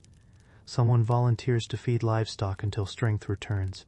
These customs may not cure disease, yet they ease its burden. Community itself becomes part of the treatment. As afternoon light filters softly through the trees, you visit the village priest. Several people have come seeking blessings alongside whatever remedies they have already received. Prayer and medicine do not compete, they cooperate. No one sees a contradiction. A woman drinks herbal tea while carrying a blessed token. A farmer bandages an injured hand before quietly attending evening prayers. Faith accompanies healing without replacing it. The two become inseparable. You begin noticing another quiet pattern. Patience. Recovery unfolds slowly. No one expects dramatic improvement overnight. Illness follows its own pace. Strength returns gradually. People understand this because they have watched countless recoveries across many years. Rest is not viewed as laziness. It is recognized as necessary work performed by the body itself. As evening approaches, the herb garden grows peaceful once more. The herbalist hangs fresh bundles beneath the shelter of her porch, where they will dry in the moving air. Tomorrow another villager may arrive seeking help. Next week another child may develop a fever. The cycle continues. Knowledge passes quietly from one generation to the next. Grandmothers teach daughters. Masters teach apprentices. Priests preserve ancient writings. Travelers carry new ideas from distant towns. Medicine evolves not through sudden discoveries, but through thousands of careful observations shared over centuries. The sun sinks lower behind the distant hills. Golden light stretches across the narrow lanes before slowly fading into blue. Inside the cottages, evening meals are prepared. Someone stirs a pot of vegetable broth. Another carefully measures dried herbs into a steaming cup. An elderly woman wraps warm cloth around sore hands after another day of spinning wool. Simple remedies remain woven into ordinary life. No one considers them remarkable. They belong to the household as naturally as the cooking pot or the fireplace. Some treatments will one day be abandoned. Others will quietly survive into modern kitchens and family traditions. Warm soups, rest, herbal teas, fresh air, gentle care. These familiar comforts cross the centuries with surprising ease.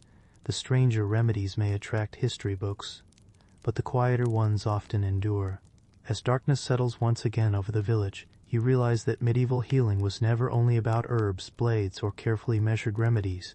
It was about reassurance, about believing that something could be done, about gathering knowledge from parents and grandparents, about neighbors who arrived carrying food rather than questions, about faith shared beside the sickbed, about waiting patiently while tomorrow slowly became another chance to recover. To the people living here, these customs inspired confidence not because they guaranteed perfect health, but because they reminded everyone that illness, like every other challenge in life, was something no one needed to face entirely alone. Morning arrives beneath a sky washed in pale shades of blue and silver. Dew still rests upon the grass outside the village, sparkling quietly whenever the first rays of sunlight slip between the trees. The familiar sounds of another day begin one by one. A rooster calls. A bucket lowers into the well with a hollow splash. Somewhere nearby, a blacksmith has already struck the first gentle blow against warm iron. Life continues as it always has. Yet today something feels slightly different. Not louder, not faster. Simply touched by a quiet sense of anticipation. A wedding is expected before the day is over. For many people today, weddings are often understood as celebrations centered almost entirely upon two individuals. Their preferences, their plans, their promises stand at the heart of the occasion. In the medieval village, marriage belongs to many more people than the bride and groom alone.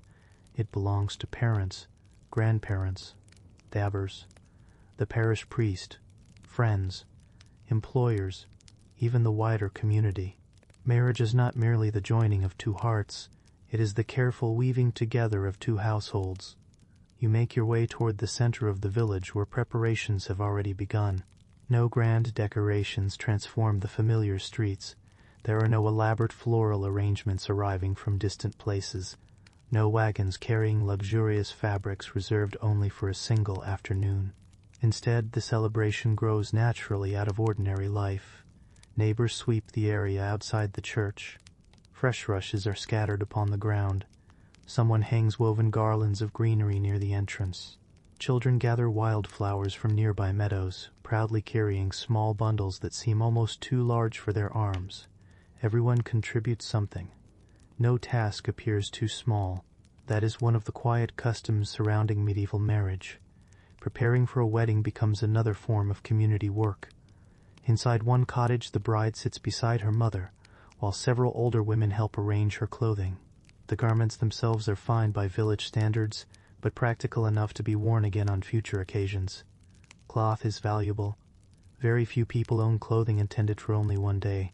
The older women smooth wrinkles from the fabric with experienced hands. One adjusts a simple veil. Another quietly fastens a carefully polished brooch that has belonged to the family for many years. Stories drift through the room while they work. One remembers her own wedding decades earlier. Another recalls a feast interrupted by unexpected rain. Laughter rises gently before settling once more into peaceful conversation. No one seems hurried. The wedding will begin when everyone is ready. Across the village, the groom prepares in equally modest fashion. His father brushes dust from a well-kept cloak. A younger brother proudly helps polish leather boots until they catch the morning light. Friends arrive not merely to congratulate him, but to assist with the countless small tasks that accompany an important day. A wedding belongs to everyone. You notice something else that would surprise many modern visitors. The conversations surrounding marriage rarely focus only upon romance. Instead, practical matters receive careful attention. Can the new household support itself? Will both families help during difficult harvests? Who will inherit certain tools? Which animals belong to whom? How much land, if any, accompanies the agreement? These questions sound remarkably practical, because medieval life itself is practical. Love may certainly exist, affection may grow deeply over time, but marriage also represents cooperation. Two families strengthen one another by joining resources, labor, knowledge, and responsibility. Centuries later, this balance between affection and practicality may seem unfamiliar. To medieval villagers, it feels entirely sensible. Life requires partnership. Marriage formalizes that partnership. As the morning continues, guests begin arriving from neighboring villages. Some have walked several miles before sunrise. Others arrive by cart carrying small gifts. Rarely are these gifts extravagant. A woven blanket, fresh bread, a carved wooden spoon, a basket of apples. Useful things. Objects that will continue serving the household long after the celebration ends. The value lies not in expense but in usefulness. Even generosity follows practical customs. The church bell rings softly across the village. People gather outside its weathered stone walls. The The building itself has witnessed countless ceremonies over generations. Children baptized here later marry here. Years afterward, their own children repeat the same journey. The church quietly watches every stage of village life. Inside, sunlight filters through narrow windows, painting pale shapes across worn stone floors. Candles flicker gently. The priest greets familiar faces with calm warmth. Everyone seems to know where to stand. No written instructions are necessary. Custom quietly guides every movement. The ceremony itself unfolds with remarkable simplicity. Promises are spoken, blessings offered, hands joined, voices remain steady. There is little dramatic display. Instead, there is quiet certainty. Marriage becomes official not because of grand celebration, but because the entire community witnesses it together. Witnesses matter. Their presence confirms the promises being made. Long after the ceremony ends, those same neighbors will remember standing inside this church on this particular morning. Memory itself becomes part of the agreement. As the newly married couple steps outside, children scatter flower petals gathered from nearby fields. Friends smile. Older relatives wipe away quiet tears without drawing attention to themselves. The village seems gently pleased, not overwhelmed with excitement, simply content. Another household has begun. Soon everyone walks toward the open space where the wedding meal has been prepared. Long wooden tables stand beneath the open sky. Fresh bread appears beside bowls of vegetables, roasted meats were available, cheeses, butter, and generous portions of ale. The meal resembles countless others you have already witnessed. Only today there is a little more of everything. More laughter, more conversation, more music. A local musician tunes a simple fiddle while another prepares a pipe. The melodies remain gentle rather than overwhelming. People talk while eating. Children weave happily between tables. Older couples smile knowingly as they watch younger guests begin dancing. You notice that dancing itself follows familiar customs. Partners change. Neighbors join together. Few stand watching from a distance. Participation matters more than perfection. No one expects graceful performance worthy of admiration. The purpose is shared enjoyment. A young boy awkwardly copies the steps of older dancers, drawing quiet smiles rather than embarrassment. He is learning, just as every generation has learned before him. During the feast, older relatives occasionally offer advice to the newly married couple. The guidance is rarely formal.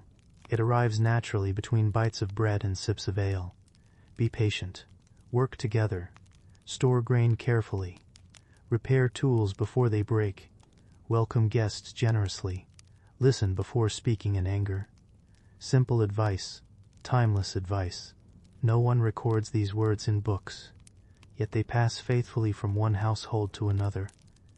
As afternoon drifts toward evening, conversation settles into smaller groups. Children grow sleepy after hours of excitement. Older guests stretch tired legs before beginning the journey home. The newly married couple receives one final round of blessings as neighbors quietly promise help whenever needed. These promises are not empty politeness. Everyone understands that difficult years will eventually come. Poor harvests, illness, long winters. New households rarely face such challenges alone. Community remains part of the marriage long after the celebration fades. The sun lowers gently toward the western fields. Long shadows stretch across the village green. Tables are cleared. Benches returned. The church grows quiet once again. Tomorrow morning, life will resume its familiar rhythm. Fields still require tending. Animals still need feeding. Bread must still be baked. Yet something has changed. A new family now belongs to the village. Not because a document has been signed, not because a wealth has changed hands, because everyone witnessed two lives becoming part of one larger community.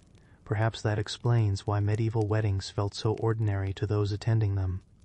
They were joyful, certainly, but they were also practical. They celebrated love while recognizing responsibility. They honored emotion without forgetting everyday labor. They reminded every villager that no household truly stood alone. and as the last guests disappear along quiet country paths beneath the soft glow of approaching evening, you realize that medieval marriage was less about creating a perfect day than about beginning an ordinary life. Together, a life shaped, supported, and quietly protected by the customs of an entire community. The morning mist lingers a little longer today, drifting lazily across the fields before the rising sun slowly persuades it to disappear. The village awakens with its usual calm rhythm, yet there is a subtle feeling of expectation in the air. Doors open earlier than usual. Carts are loaded with baskets. Farmers brush loose straw from their cloaks before setting out along well-worn roads. Today is market day. For many medieval villages, the market arrives not merely as an opportunity to buy and sell, but as one of the most anticipated customs of the week. It is the moment when quiet farming communities briefly become lively meeting places where familiar faces return from neighboring villages and news travels almost as quickly as the merchants themselves. You join the steady stream of people making their way toward the marketplace. The journey itself feels almost ceremonial. Families walk together. Children carry small baskets far lighter than they pretend. Older villagers pause every few steps to greet acquaintances traveling the same road. No one seems impatient. The market will still be there when they arrive. There is comfort in knowing that everyone is heading toward the same destination. As you approach the village square, the peaceful silence gives way to a gentle chorus of ordinary sounds. Wooden wheels creak beneath heavily loaded carts. A donkey lets out a stubborn complaint before reluctantly taking another step. Merchants unfold cloth awnings over simple wooden stalls.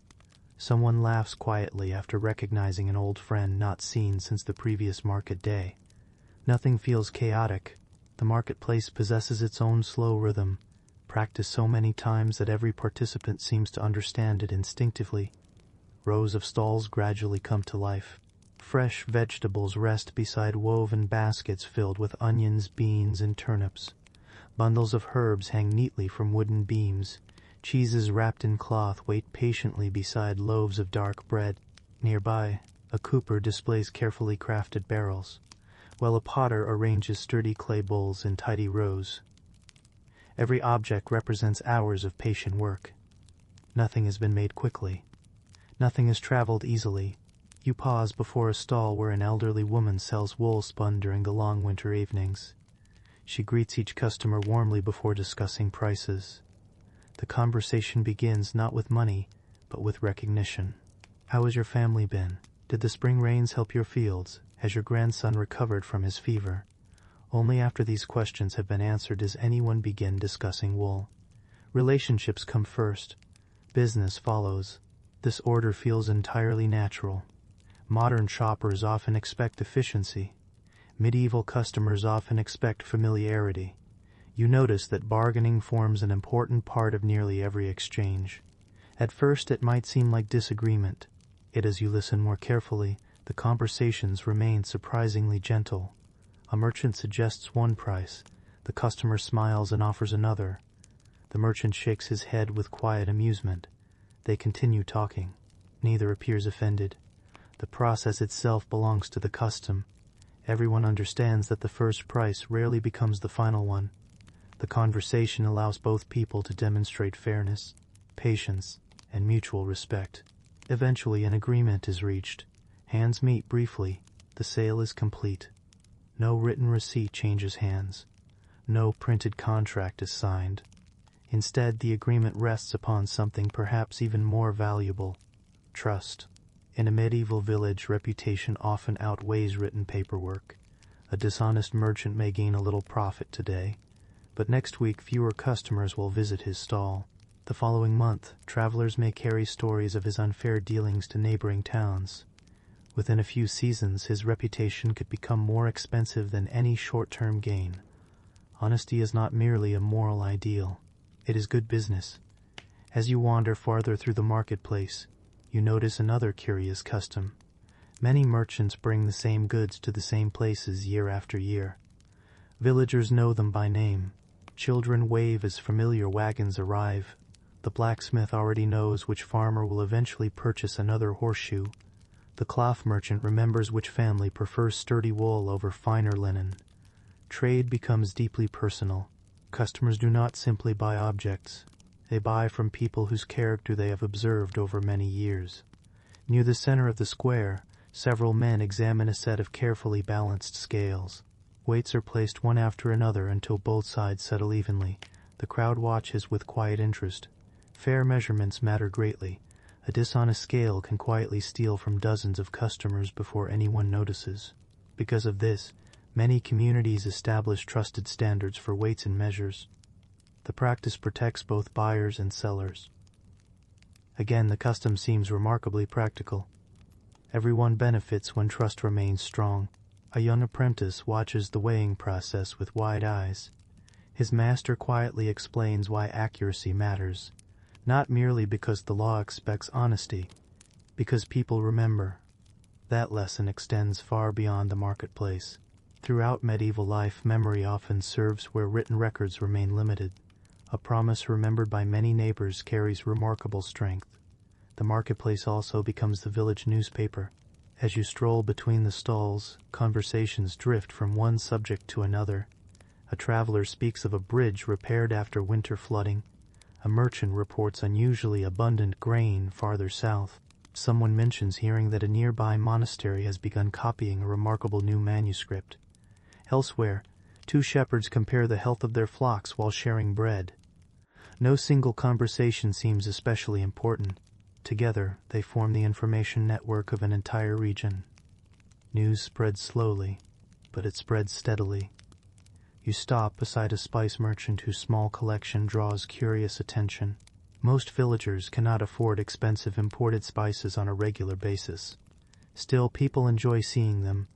Tiny bundles of cinnamon, pepper, and cloves carry the faint scent of distant lands few villagers will ever visit. The merchant tells stories while measuring precious quantities. Whether every story is perfectly accurate hardly matters. The listeners enjoy imagining places beyond the familiar hills. The marketplace feeds curiosity as well as hunger. Nearby, children gather around a craftsman carving wooden toys. The figures are simple: small horses, tiny birds, miniature carts. A father carefully examines one before purchasing it for his daughter. The toy costs little, compared with tools or livestock, yet its value cannot be measured only in coins. It carries affection home. As afternoon sunlight warms the square, musicians arrive carrying simple instruments. A fiddle begins playing. A pipe joins softly. No formal performance begins. The music simply becomes part of the marketplace, blending with conversation, footsteps, and distant laughter. Some children begin dancing without encouragement. Older villagers smile while continuing their conversations. Joy does not interrupt commerce. It accompanies it. You notice another quiet custom. Those unable to purchase much still come. Some simply exchange news. Others admire fine craftsmanship. A few help neighbors carry heavy loads home. The market belongs to everyone, not only those with full purses. Presence itself holds value. As the afternoon slowly fades, merchants begin packing their goods. Unsold vegetables return to baskets. Cloth is folded carefully. Barrels are loaded back onto wagons. No one rushes. Everyone knows another market day will arrive soon enough. Goodbyes sound much like greetings did earlier. Travel safely. May your road remain dry. Give our regards to your family. Simple words, repeated every week, strengthened every time. The square gradually empties until only scattered footprints remain pressed into the soft earth. Children collect forgotten bits of straw while sweeping the area clean. The ordinary village slowly reappears beneath the fading excitement of market day. You begin walking home with several other families. Some carry bread, others carry tools. One elderly woman proudly carries nothing more than a small packet of seeds she hopes to plant before the next rainfall. Each purchase represents careful thought rather than impulse. Everything must earn its place within the household. As evening settles gently across the countryside, smoke once again rises from cottage chimneys. The roads grow quiet. The merchants continue toward distant villages where another marketplace will welcome them in a few days' time. You realize that the medieval market was never merely a place of buying and selling.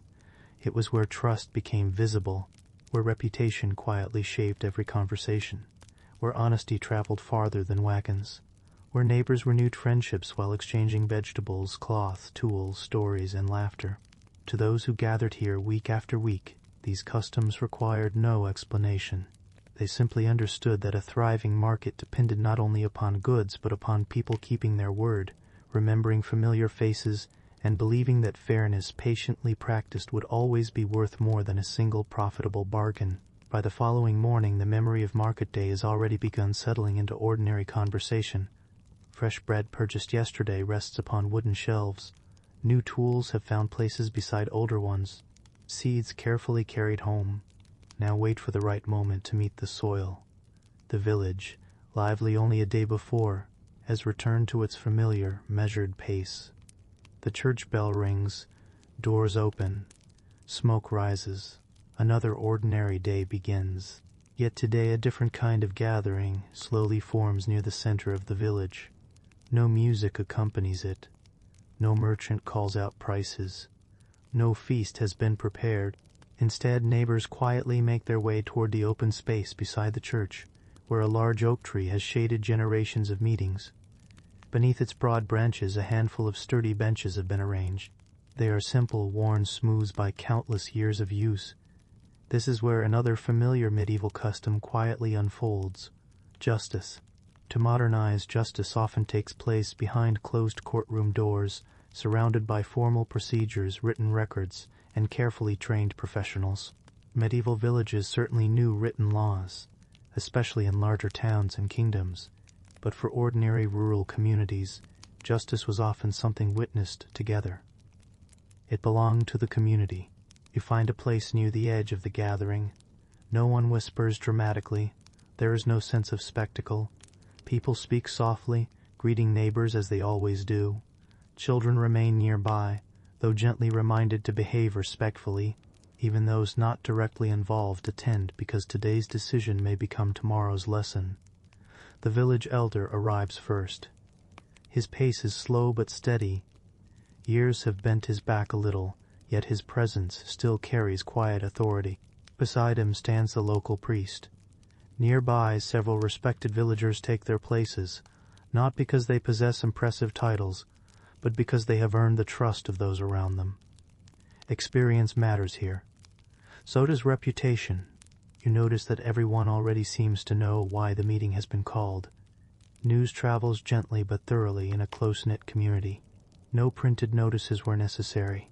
Conversations beside wells, in workshops, and during yesterday's market quietly carried the message from one household to another. The matter itself is surprisingly ordinary. Two neighbors disagree about the boundary separating their fields. No shouting has taken place. No dramatic confrontation. Only uncertainty. One believes the boundary stone was moved during heavy spring rains. The other is equally certain it has always rested where it stands today. Neither wishes to create lasting conflict. Both simply want clarity. That alone tells you something important about medieval justice. Many village disputes revolve around preserving peace rather than punishing wrongdoing. The elder invites each man to speak, one at a time. No interruptions. The first explains his memory of the field. The second calmly offers his own. Several older villagers are then asked whether they remember the boundary from years past. One recalls helping repair a nearby fence decades earlier. Another remembers planting trees close to the stone when she was still a young girl. Memory becomes evidence, not perfect evidence, but respected evidence. In a world where detailed maps are rare and written records limited, the memories of trustworthy neighbors often carry remarkable importance. You begin noticing another custom. No one seems eager to embarrass either man. Questions remain polite, voices stay measured. Even disagreement unfolds with surprising patience. The goal is not victory, it is restoration. After listening carefully, the elder suggests walking together to inspect the field itself. Everyone agrees. The gathering rises almost as one. You follow the slow procession beyond the village toward gently rolling farmland. Birds call from nearby hedgerows. Dew still lingers beneath patches of shade untouched by the morning sun. When the group reaches the disputed stone, everyone pauses. The elder studies the ground. Others point quietly toward old fence posts nearly hidden beneath grass. One elderly farmer kneels with some effort, brushing soil away from weathered markings carved into the stone many years before. Gradually, agreement begins forming. The stone is likely shifted a little, after unusually heavy rains, not through dishonesty, through nature. The solution feels remarkably practical. The marker will be returned to its earlier position. Both neighbors will help move it. No fines, no harsh punishment. Simply shared work restoring shared understanding. The decision satisfies everyone because it protects something more valuable than a few feet of land. It protects trust. As the group returns toward the village, another matter quietly awaits. A young apprentice has been accused of damaging a cooper's wooden barrel through carelessness. Again, the discussion remains calm. The apprentice admits the mistake immediately. He had hurried. He had failed to secure the barrel properly. It rolled downhill and struck a stone. The cooper sighs, more disappointed than angry. After brief discussion, the elder proposes a simple solution. The apprentice will help repair the damaged barrel and assist the cooper for several afternoons without additional payment. The lesson becomes practical rather than humiliating. Responsibility replaces resentment. You realize that many medieval communities value visible accountability more than severe punishment. When everyone knows everyone else, repairing relationships often matters more than dramatic penalties. Tomorrow, the apprentice and the cooper will still live in the same village. They will greet one another beside the well. They will meet again in the marketplace. Life must continue. Throughout the morning, several smaller matters receive attention. A wandering pig damaged someone's vegetable patch. A borrowed ladder was returned with a broken rung. A missing chicken was eventually discovered wandering into the wrong yard. Each dispute receives patient discussion. Some end with apologies, others with laughter. A few require small acts of compensation. Rarely does anyone leave feeling like a stranger. Justice remains woven into everyday life rather than separated from it. You notice that children watch carefully from the edge of the gathering. No formal classroom teaches these lessons. Instead, they learn by observing adults solve problems. They witness honesty receiving respect, patience receiving praise, stubbornness gently challenged, compromise quietly rewarded. Years later, these children will become the elders sitting beneath the same oak tree. The customs continue because every generation has seen them practiced. As afternoon sunlight filters through the branches overhead, the gathering gradually becomes less formal. People remain talking in small groups. Neighbors who arrived worried now exchange ordinary conversation once more. Someone discusses tomorrow's weather. Another asks after a relative recovering from illness. The boundary dispute has already begun fading into memory. Peace has returned. You begin thinking about another form of medieval justice that feels unusual today. Public reputation. In small communities, reputation follows every person wherever they go. A generous baker becomes known for generosity. An honest merchant becomes trusted. Someone who repeatedly breaks promises discovers that fewer neighbors are willing to lend tools, share work, or offer assistance. No official punishment is required. Memory itself shapes behavior. This quiet form of accountability influences countless daily choices. People know they will continue living beside one another for years, perhaps their entire lives. Kindness becomes practical. Reliability becomes valuable. Patience becomes an investment in tomorrow. As evening approaches, the benches beneath the oak trees stand empty once again. The space returns to ordinary use. Children play nearby. An elderly woman pauses beneath the branches while carrying home a basket of herbs. Nothing about the place suggests that important decisions were made only hours before. Perhaps that is fitting. Justice here does not seek dramatic endings. It seeks ordinary mornings. Fields work together, neighbors greeting one another without bitterness, families living peacefully side by side. The greatest success is often the quiet absence of future conflict. The church bell rings softly across the village as golden light settles over rooftops and gardens. The two neighbors whose fields caused concern earlier in the day now walk together carrying tools. Tomorrow they will move the boundary stone. The apprentice already helps the cooper repair the damaged barrel. Children chase one another across the village green without thinking about the lessons they have quietly absorbed. Everything feels remarkably normal, and that, perhaps, is exactly the point. For medieval villagers, justice was not meant to stand apart from everyday life. It belonged beside farming, cooking, worship, trading, and raising children. It was another shared custom, calm, practical, deeply public, and quietly guided by the hope that neighbors who settled disagreements with fairness today would still be able to greet one another warmly. When the church bell welcomed another ordinary morning, the seasons pass so gradually that no one notices the exact moment when one becomes another. One morning, the fields still carry the fresh green promise of spring. Weeks later, without ceremony, grain stands tall beneath a warmer sun. Leaves deepen into richer shades before eventually surrendering to gold and brown. The village does not measure these changes with calendars hanging upon walls. It measures them through work, planting, weeding, harvesting, preparing firewood, repairing roofs before winter. Life follows the steady rhythm of the land itself.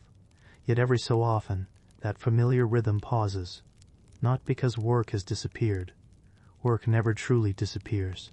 Instead, the community grants itself permission to breathe a little more slowly. Today is one of those days. A festival has arrived. To modern ears, the word festival often suggests enormous crowds, brilliant lights, loud music, and endless excitement. Medieval festivals, especially in ordinary villages, usually felt much quieter. They were joyful without becoming overwhelming. They celebrated gratitude more than spectacle. Most importantly, they felt completely normal. No one believed they were participating in something extraordinary. They were simply observing another familiar custom that had returned with the season.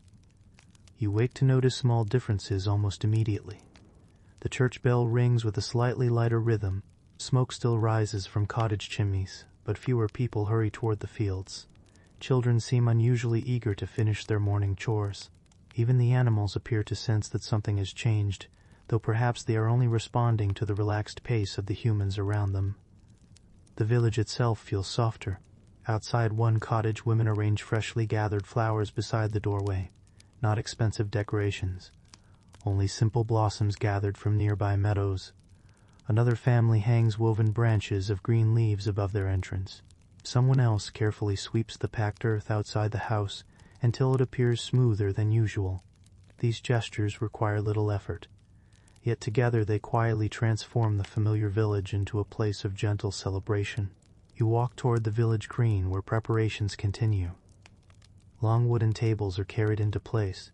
Benches appear from cottages throughout the settlement. Everyone contributes something. One household brings fresh bread. Another offers wheels of cheese. Someone arrives carrying smoked fish. Another family contributes onions, apples, or freshly churned butter. No single household could easily prepare a feast for the entire village. Together, however, they create abundance. Sharing itself becomes part of the celebration. Children race happily between the adults, each convinced that their small task is the most important of all. One proudly carries wooden cups. Another gathers extra firewood. Two brothers attempt to help move a heavy table before quietly discovering that adults are still rather useful. Gentle laughter follows. No one minds. Festivals allow room for cheerful mistakes. You notice that older villagers smile more often today, not because their work has vanished. Tomorrow the fields will still need attention. Winter will still arrive when it chooses. The roof will still require repairs. But today reminds everyone that life contains more than labor. Even communities shaped by constant work understand the importance of occasional rest. The morning gradually gives way to late morning, and the village priest steps into the open space. He offers thanks for the harvest, the changing season, or whichever feast day has brought everyone together. His words are calm, brief, familiar. The gathering listens respectfully before conversation quietly resumes. Religion and celebration exist comfortably beside one another. Neither overwhelms the other. After the blessing, the meal begins. The food itself may not seem luxurious by modern standards. Dark bread still forms the foundation of many plates. Stews remain common. Roasted vegetables appear beside simple pies. Where available, meat becomes a welcome addition. Fresh apples, pears, hazelnuts, or berries depending upon the season add welcome sweetness. Ale fills sturdy wooden cups. No one expects endless variety. Instead, people appreciate having a little more than usual. That alone feels festive. You take your place beside familiar faces. Once again, seating follows quiet custom. Elders receive comfortable places. Guests are warmly welcomed. Children settle wherever adults gently direct them. Conversation drifts easily across the tables. Stories return from previous festivals. Someone remembers a celebration interrupted by unexpected rain years ago. Another recalls dancing until moonrise during an unusually warm autumn. The memories themselves become part of today's gathering. Each festival carries echoes of earlier ones. Nearby, a group of musicians begins tuning simple instruments, a fiddle, a small drum, wooden pipes. The melodies that follow are cheerful without becoming hurried. They invite movement rather than demanding attention. Soon several couples begin dancing upon the packed earth. The dances themselves are wonderfully uncomplicated. Steps repeat. Hands join briefly. Partners change. Smiles appear naturally. No one competes. No one performs for applause. The purpose lies in participating together. Children quickly imitate the adults, though with considerably less coordination. They spin too quickly, miss steps, burst into laughter before beginning again. Older villagers watch with quiet amusement. Many remember making the very same mistakes. Festivals gently blur the boundaries between generations. Grandparents clap along to familiar tunes. Parents dance. Children invent new versions of old steps. Everyone belongs. As the afternoon stretches lazily onward, games begin. Simple contests of strength. Throwing small stones toward a chosen mark. Friendly races across the village green. Guessing the weight of a particularly impressive pumpkin. None of these activities promises grand prizes. The reward is participation itself. The village spends precious hours simply enjoying one another's company. For communities where survival depends upon cooperation, such gatherings quietly strengthen bonds that will prove valuable when difficult seasons return. You wander toward the edge of the celebration where several elderly women sit beneath a broad oak tree. They are not dancing. Instead, they exchange stories while weaving flower garlands for curious children. One speaks about festivals held when she herself was young. Another recalls songs that her grandmother taught her long ago. No written book preserves these memories. The people do. Custom survives because someone remembers. Nearby, a traveling storyteller has gathered a small audience. He speaks of distant castles, wandering pilgrims, curious animals, and remarkable journeys. Whether every tale happened exactly as described hardly concerns his listeners. The stories offer pleasant companionship beneath the warm afternoon sun. Sometimes history, sometimes imagination, often a gentle mixture of both. The hours pass almost unnoticed. Shadows slowly lengthen across the village green. The meal has long since ended, yet people remain talking. No one seems eager to return indoors. Work can wait until tomorrow. That thought alone feels like a small celebration. Eventually, the music softens. Families begin gathering baskets, blankets, and sleepy children. The long tables are cleared. Leftover bread is carefully saved. Nothing useful is wasted simply because it was a festival. Practical habits remain.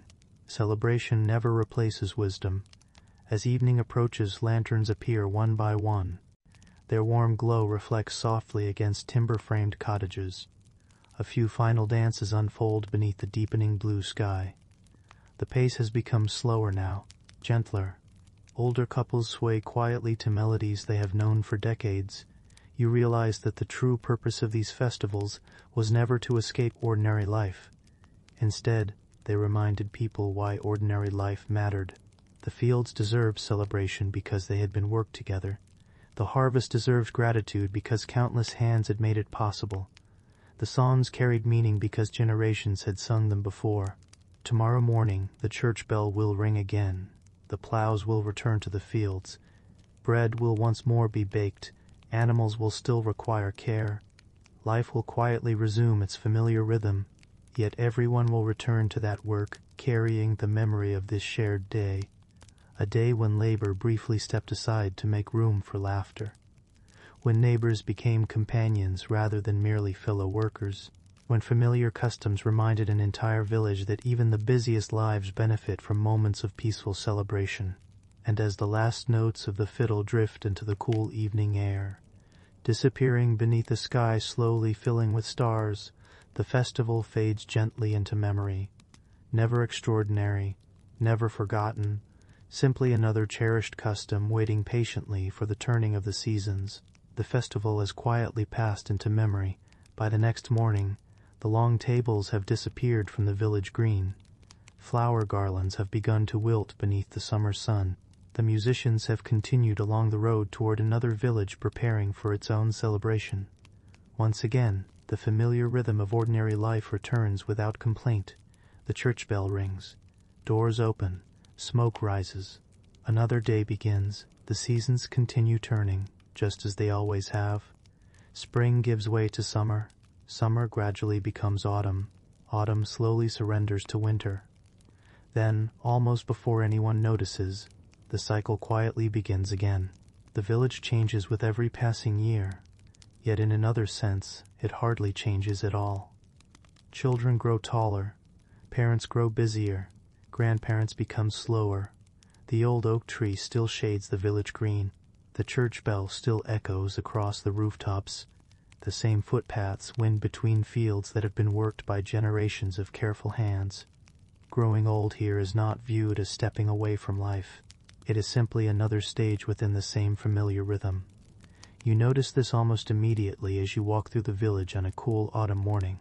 An elderly woman sits outside her cottage with a basket resting comfortably upon her lap. Her fingers move patiently through a bundle of freshly gathered wool, spinning thread with practiced ease. She no longer works as quickly as she once did, but speed is no longer expected of her. Experience has quietly replaced strength. Children pass by on their way to the well. Each offers a respectful greeting. The woman smiles warmly before asking about their parents, their lessons, and whether the apples in the orchard have finally ripened. The children answer happily. Then they continue on their way. The conversation lasts only a minute, yet it reflects another medieval custom that felt entirely ordinary.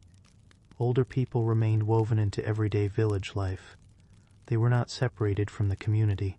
Their slower pace simply became another thread in the village's daily fabric. You continue toward the blacksmith's workshop. The old blacksmith himself no longer swings the heavy hammer as often as he once did.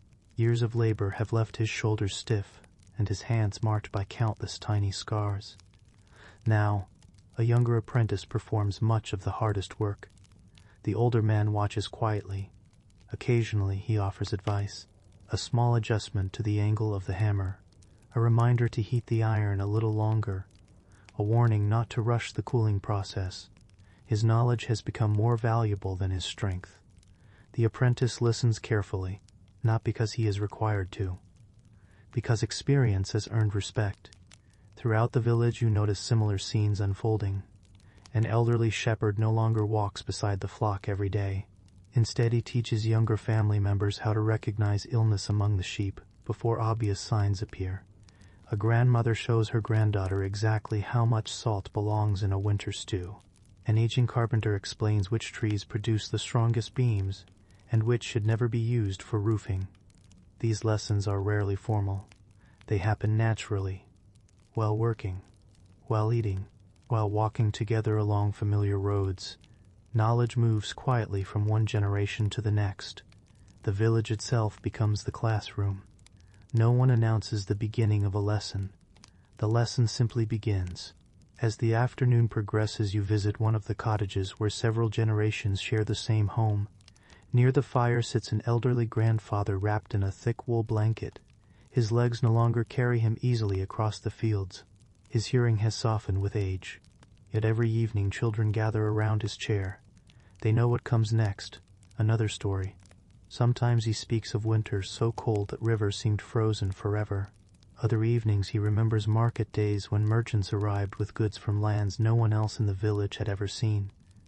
Occasionally he tells stories passed down from his own grandparents. Whether every detail remains perfectly accurate hardly matters. The stories carry memory. They remind the children where they belong.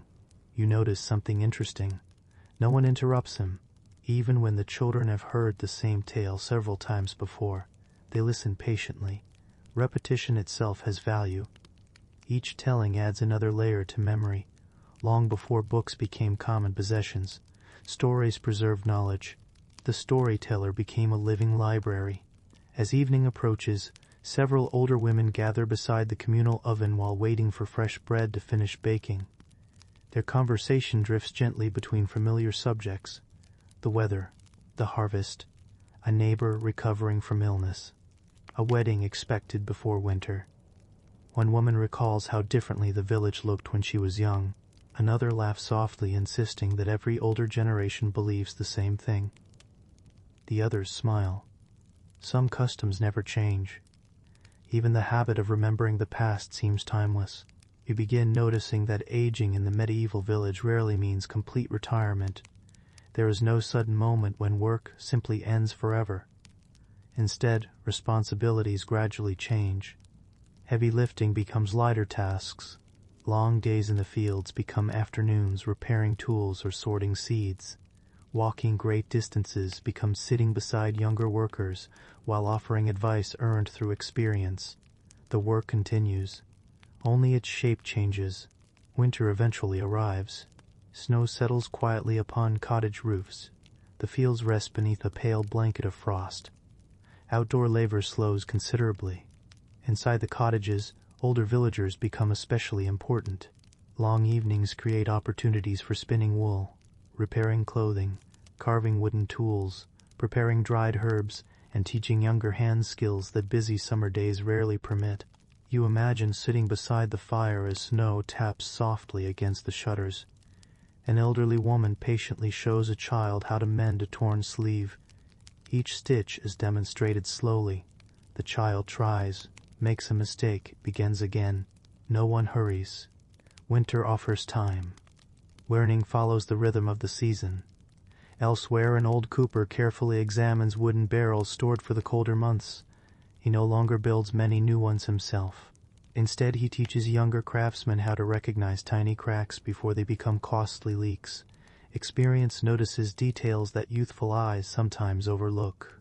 The village benefits from both strength and wisdom. One afternoon, you accompany several children as they gather firewood with an elderly neighbor. The children collect fallen branches enthusiastically, though not always wisely. Some pieces are too damp, others too small. The old man gently explains which wood burns longest, which trees split easily, which branches should be left behind because they shelter insects or nourish the forest floor as they decay. The lesson unfolds quietly. By the time the baskets are full, the children have learned far more than they realize. No classroom could have replaced this walk. As another year quietly draws toward its close, the church bell continues marking ordinary days. Births, marriages, harvests, funerals. Every stage of life passes beneath its familiar sound. Growing old is simply another passage within that steady rhythm, not feared, not celebrated extravagantly. Accepted, respected, understood. The village itself seems built upon this understanding. Every child eventually becomes an adult. Every strong worker gradually slows. Every apprentice may one day become the elder, offering advice beneath the shade of the old oak tree. Nothing remains unchanged forever, yet nothing truly disappears either. Skills continue. Stories continue. Customs continue. As evening settles gently across the snowy rooftops, warm light glows through tiny cottage windows. Inside, several generations once again gather around the fire. The youngest children lean against tired grandparents. Parents quietly finish the last small tasks before sleep. Outside, the cold air grows sharper. Inside, familiar voices fill the room. You realize that perhaps the greatest gift older villagers offered was not simply knowledge. It was continuity. They reminded everyone that today's ordinary customs had already survived countless seasons, that difficult winters eventually ended, that harvests returned, that children grew, that villages endured. To the people living here, growing old was never about stepping away from the community. It meant becoming one of its quiet foundations, a living memory, a trusted guide, a gentle voice reminding each new generation that ordinary days, patiently lived, were often the ones most worth remembering. Morning arrives gently once more. The first pale light slips across the rooftops, touching weathered wooden beams that have stood through countless winters. A rooster announces the new day with dependable confidence. The church bell follows soon afterward, its familiar sound spreading across fields where dew rests quietly upon every blade of grass. The village wakes exactly as it has for generations. Doors open. Smoke rises. Footsteps appear upon the same narrow paths worn smooth by centuries of use. Nothing feels unusual. And perhaps that is the greatest lesson of all. Every custom you have witnessed during your long journey through this medieval village once felt exactly this ordinary. No one believed future generations would one day call these habits strange. No one paused while hanging herbs beside a doorway and wondered whether people centuries later would photograph them for museums. No mother comforting a feverish child imagined that scholars would eventually debate the remedies she trusted. No blacksmith expected historians to study the tools resting upon his workbench. Life simply continued, one ordinary day after another. That is how customs survive. And it is also how they quietly disappear. You walk slowly through the village one final time. The faces have become familiar now. The baker wiping flour from his hands before greeting the first customer.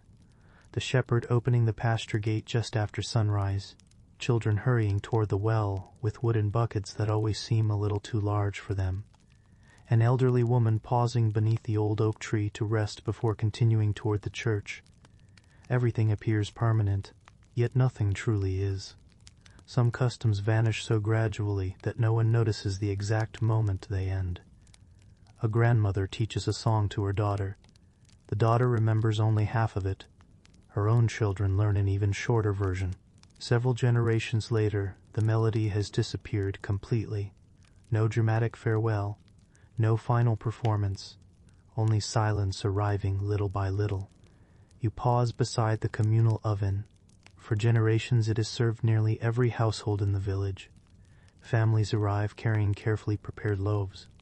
Neighbors wait together while bread bakes. Conversations unfold naturally during the long hours of waiting. Friendships strengthen almost without intention. One day, perhaps many years from now, more homes will build ovens of their own. The shared oven will gradually grow quieter. People will still bake bread, but they may no longer gather here every week. The bread survives. The custom changes. Nearby stands the village well. Countless hands have lowered buckets into its cool water. Children have grown into adults while making the same daily journey. News has traveled from household to household here. Marriages discussed. Harvests celebrated. Illnesses quietly shared. You imagine a distant future when fresh water reaches homes through unseen pipes. Fetching water will no longer require this daily walk. The work becomes easier, yet something else quietly disappears. Those ordinary conversations, those chance meetings, those brief moments when neighbors naturally pause together before continuing with the day. Progress often brings comfort. Sometimes it also reshapes community in ways no one expects. You continue walking toward the herb gardens. Rows of rosemary, sage, mint, and thyme still flourish beneath the morning sun. Some remedies prepared from these plants will survive the centuries remarkably well. People will continue brewing herbal teas, seasoning meals, growing fragrant gardens. Other practices will slowly fade as medical understanding grows. Yet even then, many families will still keep certain recipes simply because their grandparents once did. Custom rarely disappears all at once. It leaves gentle echoes behind. The blacksmith's workshop stands open. Inside, the steady rhythm of hammer against iron continues much as it always has. But even here, change waits patiently. Centuries from now, factories will produce tools by the thousands. Machines will replace much of the careful handwork performed in villages like this one. Blacksmiths will still exist. Some will become artists, some craftsmen, some caretakers of older traditions. The profession survives. Its place within everyday life changes. That pattern repeats again and again. Not complete disappearance, transformation. The church itself seems almost timeless. Its weathered stones have watched generations arrive for baptisms, weddings, harvest blessings, and final farewells. Yet even religious customs slowly evolve. Prayers change. Languages change. Music changes. Ceremonies adapt to new generations while quietly preserving familiar foundations. People continue seeking comfort. Only the forms shift. You begin noticing that almost every custom you encountered followed this same quiet path. Market days continue. Only the goods become different. Families still gather for meals. The recipes slowly change. Communities still celebrate marriages. The clothing, music, and traditions evolve. Parents still comfort frightened children. Grandparents still tell stories. Neighbors still help one another after illness or hardship. The heart of the custom often survives even when its appearance changes completely. Perhaps that is why history feels both distant and familiar at the same time. You recognize yourself inside these medieval lives more often than you expected. The clothing differs, the tools differ, the pace differs, yet the hopes remain remarkably similar. People wish for healthy children, reliable harvests, peaceful neighbors, enough food to last through winter, a warm place beside the fire, meaningful work, moments of celebration after long seasons of labor. The centuries separate you from them. Human nature often does not. As afternoon light softens across the village, you return to the oak tree beneath which so many conversations have unfolded. Justice was discussed here, stories shared, children played beneath its branches, older villagers rested in its shade. Its roots reach deeply into the earth, quietly witnessing lives that came and went without ceremony. The tree itself becomes a symbol of tradition. Each generation enjoys its shade for a little while before another generation arrives. The tree remains. The faces change. Eventually, even the tree will fall. Perhaps during a fierce winter storm. Perhaps simply through age. Someone will plant another nearby. The shade returns. Not identical, but familiar enough. You think about your own world for a quiet moment. How many customs feel completely ordinary today? Checking a message before breakfast, meeting friends for coffee, singing familiar songs during celebrations, wishing someone safe travels, sharing meals with family on special occasions. Centuries from now, historians may study these habits with exactly the same quiet curiosity we bring to medieval villages. They may wonder why certain traditions mattered so deeply. They may smile at customs that seem perfectly ordinary to us now. History never truly ends. It simply becomes someone else's curiosity. The sun slowly begins its descent toward the western horizon. Golden light settles across the fields one final time. The shepherd guides his flock toward familiar shelters. Children return home carrying bundles of kindling. The baker closes the heavy wooden shutters after another ordinary day. Smoke rises gently into the cool evening sky. Nothing remarkable has happened. No king has visited. No great battle has been fought. No extraordinary discovery has transformed the village forever. And yet you understand something important. Most of human history has always looked exactly like this. Ordinary people quietly living ordinary lives. Their customs shaped not by the desire to become memorable, but by the simple need to care for families, work together, solve problems, celebrate joyful moments, and endure difficult ones. Those quiet routines built civilizations more surely than dramatic events ever could. The first stars begin appearing overhead. Warm firelight glows through cottage windows as families gather for the evening meal. Some conversations will repeat stories told countless times before. Children will drift toward sleep listening to familiar voices. Tomorrow morning, another ordinary day will begin. The church bell will ring again. Bread will be baked. animals fed, fields tended. No one will realize that centuries later, people around the world will gently close their eyes while listening to these forgotten customs. To the villagers themselves, nothing they have done has felt unusual. It has simply felt like life. And perhaps that is the quiet truth waiting beneath every medieval custom you have explored.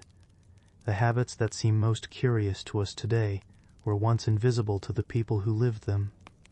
They were ordinary, comforting, familiar, passed from one generation to the next without ceremony, until, little by little, the world changed. Not all at once. Never all at once. Only one ordinary morning at a time. The village has finally grown quiet, not silent, because true silence is rare in any place where people live, but quieter than it has been at any point throughout the long day. Somewhere beyond the cottages, an owl calls across the fields. A dog lifts its head briefly before settling back into sleep beside a familiar doorway. The last faint glow from the blacksmith's forge has disappeared, and only the warm light escaping through small windows hints that families remain awake inside. You have wandered these lanes for what feels like many days now. You have walked through markets and weddings. You have watched harvest festivals brighten ordinary afternoons. You have listened to elders pass stories from one generation to another.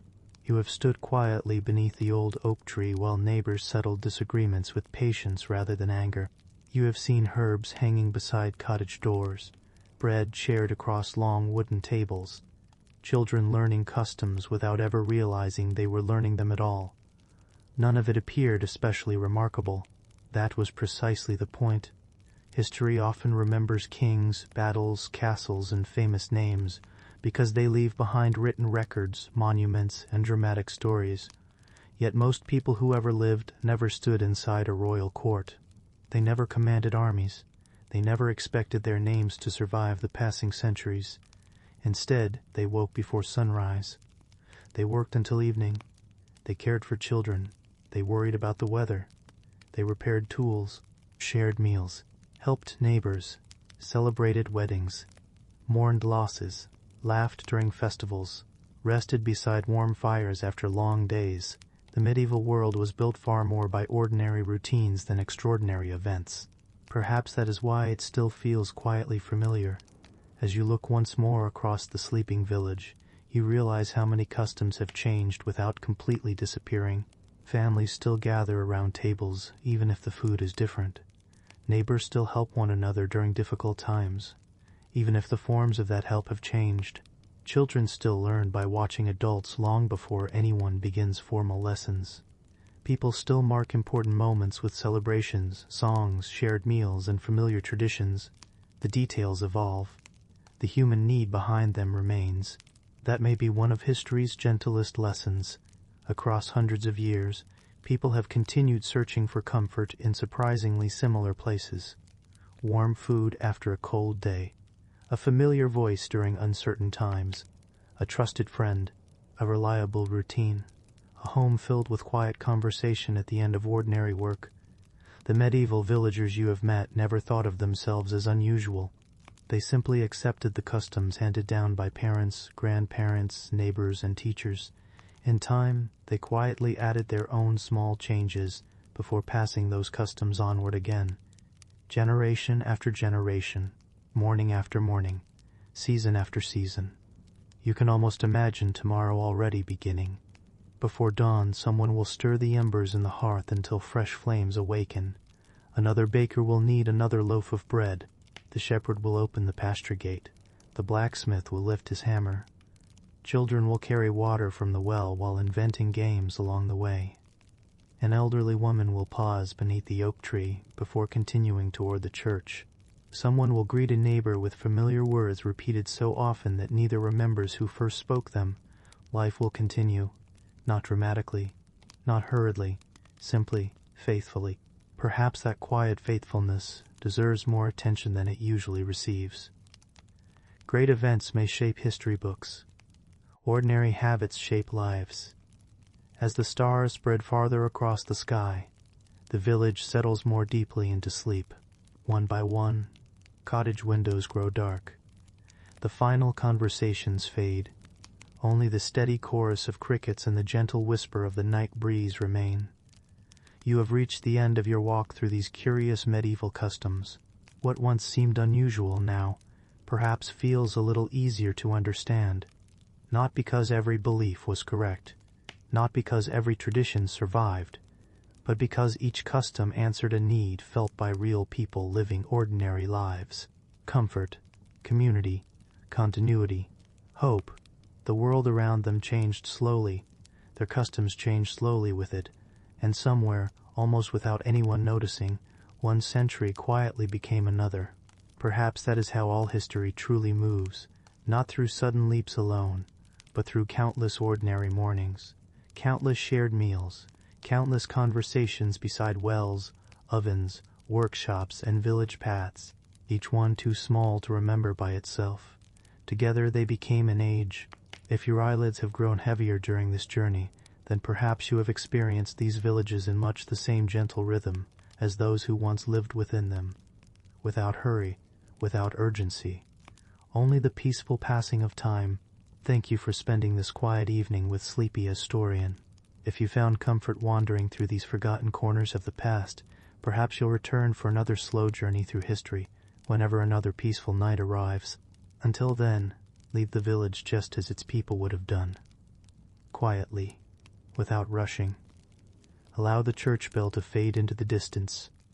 Let the warmth of the last cottage fire disappear behind the trees. Follow the winding path beyond the fields where the first pale hint of tomorrow still waits beyond the horizon. The medieval village will remain here, its customs resting patiently beneath the passing centuries, its stories waiting for another quiet traveler willing to slow down long enough to notice the ordinary beauty hidden inside everyday life. And now, with the night growing deeper and the world becoming wonderfully still, you may simply close your eyes and let history continue its gentle walk without you. Sleep well.